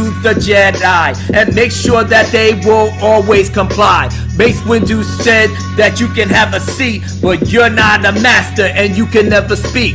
Anakin said, "This ain't fair, hold your tongue. Take your seat, there's a war to be won." The meeting was over, Anakin was pissed. Obi-Wan said, "Calm down, listen to this. We need you to spy on the Chancellor now. He's been in power too long and we don't know how." Anakin said, "Yeah, but I can't believe you want me to do this when he's been so good to me. I know it sucks for you to be the spy. You're doing it for the Republic and the Jedi." The Palpatine invited Anakin to come out to the Opera House so they could figure out what Grievous' next move and where could he be. And then he told Anakin a little story of Darth Plagueis, the wise Lord of the Sith, can bring people back from out the abyss. Anakin knew that he couldn't resist. Could the Jedi learn this? No, only the Sith. Back at the Jedi Temple, here we go again. Once more, the Jedi is straight for the win. Obi-Wan had the Utapau and go track General Grievous and find out where he's at. Yoda went to Kashyyyk to help the Wookiees, make sure that the Separatists never succeed. While all of this was going on, Palpatine revealed that he was Darth Sidious that no one could feel. Anakin was shocked. "I'm bringing you in." Darth Sidious said, "Yo, hold on, my friend. My master was Darth Plagueis, the wise. He taught me the secret of eternal life. I can teach you the secret to save your wife. If the Jedi kills me, then she'll lose her life." The dark side of the Force was his to command. The entire Clone Wars was part of the plan to wipe out the whole order of the Jedi. Darth Bane's grand plan has now been realized. Most of the Jedi had now lost their lives. Obi-Wan was one of that had survived. Yoda did too as he headed back quick. Bail Organa picked them both up their ship. Mace Windu defeated the Sith easily, disarmed them, and then he begged, "Don't kill me." Anakin came in and said, "I need him alive." Mace Windu said, "Not this time, little guy. He controls the Senate and the courts too. There's no way in hell that we're gonna lose. Now comes the moment of truth, he'll decide. Something that Anakin cannot now deny. Will he stand up to be a great Jedi? Or will he do what he must to keep his wife alive? Not even a choice for him to make. Chopped off Windu's hand, and that sealed his fate. Darth Sidious now gave the killing blow as Mace Windu flew out the window. The Dark Lord saw Anakin on his knees, christened him Darth Vader, rise and succeed. No one at the temple was left alive, not even the younglings had survived. Yoda and Obi-Wan now had decided that both of these Sith Lords now gotta die. Obi-Wan told Padme he has to go. The dark side of the Force now holds his soul. Where did he go? She said, "I don't know," but went off to find him right on the low. Found out the truth on how he behaved. Anakin then thought that he was betrayed. Saw Anakin behind her on stage. Then he flew right into a black rage. Anakin rushed killed Obi-Wan. Obi-Wan struck back, and now it was on. Yoda told the Sith Lord, "Your reign is done, and after this there shall be only one." Darth Sidious cracked a wide-ass smile, cause this was the fight he wanted for a while. Between the four men, the light and the dark threatened to tear the whole galaxy apart. Anakin thought that he made a mistake. One at Obi-Wan moved in with haste. He chopped off his leg and his remaining hand and left him burning, dying in the sand. Yoda fought hard but was forced to retreat. The dark side of the Force could not be beat. Obi-Wan took Padme and she gave birth to Luke and Leia, the salt of the earth. She passed away saying Anakin is good, something that Obi-Wan never understood. Anakin once again cheated death. The dark side of Force was all that's left of the beautiful gift that was his life, for he had believed that he killed his wife. Everything was good, he can't stand, as he was truly more machine than man. Yoda told Obi-Wan to take Luke back to Tatooine, teach him the truth. He told Bail Organa to bring Leia home to Alderaan until she's fully grown. The revenge of the Sith was now complete, even though in New Hope on Tatooine was currently asleep. And I'm talking about Luke Skywalker right there. The end. Everybody that's in the chat, thank you so much for coming out and hanging with myself, OG Star Wars, the Legends Gal, my brother from the Dark Council, Lord Callus, and my absolute special guest who I'm blessed and thankful that came through, Orange Hat Reviews. Now listen, our wrenches have been in the chat, putting in the links to their channels, so go subscribe if you have not subscribed to them before. And as for me, I kept you up here long enough, but hopefully this was the bomb burner you was looking for. So with this being said, God bless. Have a great night on Saturday, and for anybody that missed it, hopefully y'all catch the recap. See you tomorrow, folks. God bless and good night. With you. Thanks for showing up. Yep.